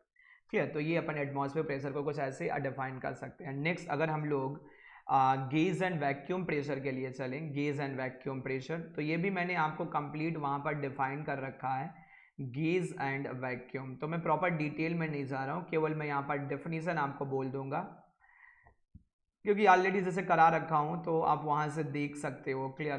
Gauge and vacuum pressure, gauge and vacuum pressure, sorry, one second, कुछ और हो गया। क्लियर? तो गेज एंड वैक्यूम प्रेशर थोड़ा सा यहाँ समझते हैं। Gauge and vacuum operation, gauge and vacuum operation, gauge and vacuum pressure. अब देखो गेज प्रेशर जो अपना है ये आपका हो जाएगा पी ऑफ द गेज, ये पी ऑफ गेज से रिप्रेजेंट करोगे, और वैक्यूम प्रेशर जो होगा ये हो जाएगा पी ऑफ द वैक्यूम। देखो यहाँ से जैसे हम लोग थोड़ा सा देखें तो जो अपना गेज प्रेशर होता है ये सिनोनिम्स होता है समथिंग पॉजिटिव वैल्यू के, ये सिनोनिम्स होता है समथिंग पॉजिटिव वैल्यू, या आप बोल सकते हो कुछ एक्सेस वैल्यू, कुछ एक्सेस वैल्यू, कुछ ज़्यादा के लिए, कुछ ज़्यादा के लिए। और वैक्यूम जो होता है ये सिनोनिम्स होता है समथिंग नेगेटिव वैल्यू के लिए, नेगेटिव वैल्यू के लिए, या आप बोल सकते हो ये होता है लेस वैल्यू के लिए, कुछ लेस वैल्यू का सिनोनिम्स होता है, लेस वैल्यू का। क्लियर? तो गेज का मतलब पॉजिटिव प्रेशर होता है एंड वैक्यूम का मतलब जो है वो नेगेटिव प्रेशर कंडीशंस होती है, नेगेटिव प्रेशर कंडीशन होती है। और ये मैंने वहाँ पर कंप्लीट प्रॉपर तरीके से डिटेल में पढ़ा रखा है। क्लियर? तो एक हम्बल रिक्वेस्ट है, पुराने लेक्चर देख लो थोड़ा सा, बट फिर भी मैं यहाँ पर थोड़ा बोल देता हूँ। देखो गेज प्रेशर जो मैं बेसिक फार्मूला ही बोलूँगा बस यहाँ पर, तो गेज प्रेशर जो अपना होगा, गेज प्रेशर जो होगा ये हो जाएगा आपका, गेज प्रेशर आप जब लिखोगे तो उस पॉइंट का एब्सोल्यूट प्रेशर एंड माइनस का हो जाएगा P of the ATM. Clear? ATM ये सराउंडिंग भी हो सकता है और मे भी कोई लोकल कंडीशंस हो सकती है, मतलब सराउंडिंग या लोकल कंडीशन जो है वो मे भी स्टैंडर्ड एटमॉस्फेयर हो सकता है, मे नॉट भी, कुछ डिफरेंट भी हो सकता है। तो ये गेज प्रेशर हो जाएगा। क्लियर? तो वहाँ से आप एक बार देख लेना थोड़ा सा, क्योंकि मैं उतना डिटेल में फिर नहीं ले जा रहा हूँ, क्योंकि ऑलरेडी मैंने पढ़ा रखा है और वहाँ पर सब कुछ मैंने बता भी रखा, क्वेश्चन भी प्रैक्टिस करवा रखे हैं, तो वहाँ जाओगे तो आपको थोड़ा सा और दिखेंगे चीज़ें। नेक्स्ट अगर हम लोग वैक्यूम प्रेशर की बात करें, नेक्स्ट जैसे वैक्यूम प्रेशर जो है तो ये हमारा होता है एटीएम, माइनस का जो है वो एब्सोल्यूट प्रेशर। अब अगेन फिर से एटीएम जो है ये आपका मे बी कोई सराउंडिंग लोकल कंडीशन हो सकती है या may be standard atmospheric conditions हो सकती है। या इसको मैं अगर ऐसे लिख दूँ कि माइनस का पी ऑफ द वैक्यूम, तो ये माइनस बाहर आ जाएगा, तो ये हो जाएगा एटीएम माइनस का जो है वो पी ऑफ द एब्सोल्यूट। या इसको अगर मैं माइनस से मल्टीप्लाई कर दूं तो ये हो जाएगा पी ऑफ एब्सोल्यूट, इसको लिख सकता हूँ, एंड माइनस का पी ऑफ द एटीएम लिख सकता हूँ। क्लियर? और ये देखो क्या लिखा हुआ है, ये गेज लिखा हुआ है, यानी किसी भी पॉइंट का जो माइनस वैक्यूम होता है वो गेज वैल्यू के बराबर होता है, और होना भी चाहिए। क्लियर? हाँ, ऐसा होना भी चाहिए। क्यों ऐसा होना चाहिए? देखो ऐसा होना भी चाहिए, ऐसा क्यों होना चाहिए उसके रीजन है, ऐसा होना भी चाहिए और इसके रीज़न है। रीज़न क्या है? देखो रीज़न क्या है कि जैसे ये अपना जो प्रेशर होता है, ये प्रेशर जो होता है वैक्यूम प्रेशर जो है नेगेटिव है, तो ये ऑलरेडी नेगेटिव है, पीवी जो है ये ऑलरेडी नेगेटिव है, इसके आगे अगर एक माइनस हम और लगा देंगे तो ये माइनस माइनस क्या बन जाएगा? पॉजिटिव बन जाएगा। और positive is a gauge value, positive is a gauge value, positive जो है ये हमारी गेज वैल्यू बन जाएगी। क्लियर? वैक्यूम ऑलरेडी नेगेटिव, इसके आगे एक माइनस और लगा देंगे तो ये माइनस माइनस जो है वो प्लस बन जाएगा, और ये प्लस जो है अपना गेज वैल्यू बन जाएगा, गेज वैल्यू हो जाएगा। या अगर हम ऐसे लिखें, मान लो जैसे लिख दें कि माइनस का गेज, बात वो वही हो गई, माइनस का गेज लिखें तो माइनस का गेज जो होगा ये अपना वैक्यूम बन जाएगा। क्यों वैक्यूम बन जाएगा? क्योंकि गेज जो है वो ऑलरेडी पॉजिटिव है, तो पॉजिटिव आगे माइनस लगा दिया तो ये क्या बन जाएगा? Negative, negative is a vacuum. तो minus vacuum is a gauge या minus gauge is a vacuum, यहाँ तक हम लोग अब बोल सकते हैं। क्लियर? तो ये प्रेशर जो है मैंने आपको बाहर बाहर से बताया है, एंड रिक्वेस्ट है हम्बल कि पुराने लेक्चर जो हैं वो एक बार थोड़ा सा देख लो। क्लियर? तभी सारी चीज़ें आपको समझ में आना स्टार्ट होंगी। क्लियर? तो यहाँ तक पहले हो जाएगा, यहाँ तक हो जाएगा पहले। अब देखो दो चीज़ें मुझे थोड़ा सा आपको बताना है, क्योंकि कुछ लोगों का कंटिन्यूसली जैसे मैसेज या इंक्वायरी आ रहा है, पहला लेक्चर जैसे हुआ तो उसके बाद भी कुछ लोगों की इंक्वायरी आ गई। क्लियर? कुछ लोगों की इंक्वायरी आ गई। क्या इंक्वायरी है? देखो पहली चीज़ तो ये कि आगे अपन कैसे क्या पढ़ने वाले हैं एंड देन कैसे प्लान करेंगे, वो थोड़ा सा मैं आपको रिकॉल करा दे रहा हूँ, क्योंकि वो बहुत ज़रूरी है दोस्तों, पेशेंस मेंटेन करना थोड़ा सा। देखो अभी हम लोग कैसे प्लान करेंगे, जैसे इसके बाद नेक्स्ट क्लास में जब आप आओगे, नेक्स्ट क्लास जो कल की क्लास आपकी होगी, तो उस क्लास में हम लोग पढ़ेंगे कि टेम्परेचर क्या होता है। पहले हम लोग टेम्परेचर से शुरू करेंगे, टेम्परेचर का जो बेसिक डेफिनेशंस होता है वो हम लोग देखेंगे, और मोस्ट प्रोबेबली अगर थोड़ा टाइम मिला तो जीरोथ ला भी कल ही देख लेंगे, क्योंकि टेम्परेचर स्केल हम लोग बाद में पढ़ लेंगे। तो कल हम लोग जीरोथ ला पढ़ेंगे, फर्स्ट लॉ ऑफ थर्मोडायनेमिक्स पढ़ेंगे एंड जीरोथ ला पढ़ेंगे। क्लियर? तो जीरोथ ला हम लोग देखेंगे, एंड जीरोथ ला के बाद फिर हम लोग जो है वो हीट जो अपनी है वो थोड़ा देखेंगे, heat then enthalpy latent heat जो होती है या आपकी सेंसिबल हीटिंग जो होती है वो कंडीशंस कैसी होती है, तो वो हम लोग समझेंगे। एंड देन एंथैल्पी का फिजिकल सिग्निफिकेंस क्या होता है, एंथैल्पी क्या होती है, इंटरनल एनर्जी हमारी क्या होती है, वेरियस टाइप ऑफ एनर्जीज हमारी क्या होती है, माइक्रो एंड मैक एनर्जीज जो हमारी होती है। तो MICRO एंड MACRO एनर्जीज को हम लोग कल समझेंगे। इंटरनल एनर्जी का फिजिकल सिग्निफिकेंस क्या होता है, ये टेम्परेचर से कैसे रिलेट होती है, ये एनर्जी को कैसे स्टोर कैसे कैसे करती है, कौन कौन से फॉर्म में इंटरनल एनर्जी जो है वो स्टोर होती है मॉलिकुलर लेवल पे अगर हम लोग देखें तो वो थोड़ा सा हम लोग पढ़ेंगे। एंड देन CP और CV का जो कॉन्सेप्ट होता है वो देखेंगे, वहाँ से जो इंटरव्यू में क्वेश्चन पूछे जाते हैं उनको हम लोग थोड़ा समझेंगे। CP एंड CV के बाद फिर थोड़ा सा हम लोग आगे चलेंगे तो वर्क की जो थर्मोडायनेमिक डेफिनेशन है उसको भी हम लोग आज स्टडी करेंगे। एंड देन यहाँ से नेक्स्ट क्लास का जो सबसे इंपॉर्टेंट टॉपिक होगा वो होगा choice of the system. System की हम लोग चॉइस कैसे करेंगे, choice of the system, system की चॉइस कैसे की जाती है। और यहाँ से क्वेश्चन गीट और ESC में बहुत पूछे जाते हैं चॉइस ऑफ द सिस्टम से, तो वो हम लोग थोड़ा सा आज समझेंगे चॉइस ऑफ सिस्टम कैसे प्रेफर की जाती है, कैसे हम चॉइस ऑफ सिस्टम यहाँ पर अप्लाई करते हैं। एंड देन फिर थोड़ा सा आगे बढ़ेंगे, उसके बाद हम लोग स्टार्ट करेंगे थर्मोमेट्री यानी टेम्परेचर के मेजरमेंट के जो कॉन्सेप्ट होते हैं, डिफरेंट डिफरेंट टाइप के जो आपकी थर्मोमीटर्स होते हैं या स्केलिंग जो होती है उसके जो कॉन्सेप्ट आए हुए हैं वो हम लोग थोड़ा सा समझेंगे और उनको पढ़ेंगे थर्मोमेट्री को। तो थर्मोमेट्री में कंप्लीट मैं आपको पढ़ाऊँगा जितने भी थर्मल के जो इक्विपमेंट होते हैं जो यूज़ किए जाते हैं थर्मोमीटर में, सारे के सारे कॉन्सेप्ट हम लोग यहाँ पर डिस्कस करेंगे। एंड देन फिर उसके बाद फर्स्ट लॉ ऑफ थर्मोडायनेमिक्स आपका स्टार्ट होगा। थोड़ा सा मैं कोशिश कर रहा हूँ कि गेट एंड ESC के जितने भी क्वेश्चन आए हुए हैं उनको सारे के सारे क्वेश्चन मैं मैराथन क्लास में प्लान कर दूँ। तो अगर मैराथन क्लास जो है, लंबी क्लासेस जो हैं वो और ये सेशन अगर आप कंप्लीट देख रहे हो तो थर्मोडायनेमिक्स आपका पूरा हो जाएगा क्लियर। एंड कुछ लोग इंक्वायरी ये कर रहे थे कि सर क्या पूरा सब्जेक्ट कराओगे, 110% मैं पूरा सब्जेक्ट करवाऊँगा और प्रॉपर डिटेल में करवाऊँगा। कुछ लोग बोले सर बुक कौन सी ले लें, अरे क्यों बुक की ज़रूरत है, मैंने आपको नंबर पहले ही दे रखा है, आपको जितना पढ़ना है आप मुझे बोलो ना 442604 और कमेंट सेक्शन में आप लिखते हुए चलो कि सर ये टॉपिक मुझे और डिटेल में देखना है, अगले लेक्चर में उस टॉपिक को मैं पीरियोडिटी पे रखूँगा क्लियर कि ये टॉपिक सर मुझे और ज़्यादा देखना है या इस टॉपिक को मुझे अच्छे से पढ़ना है या ये मुझे लाइफ में कभी समझ में नहीं आया तो उस टॉपिक को मैं पीरियोडिटी पे बढ़ाता हुआ चलूँगा। तो आप कमेंट सेक्शन में जो है, इन कमेंट सेक्शन में ये सब लिखते हुए चलो इन कमेंट सेक्शन में।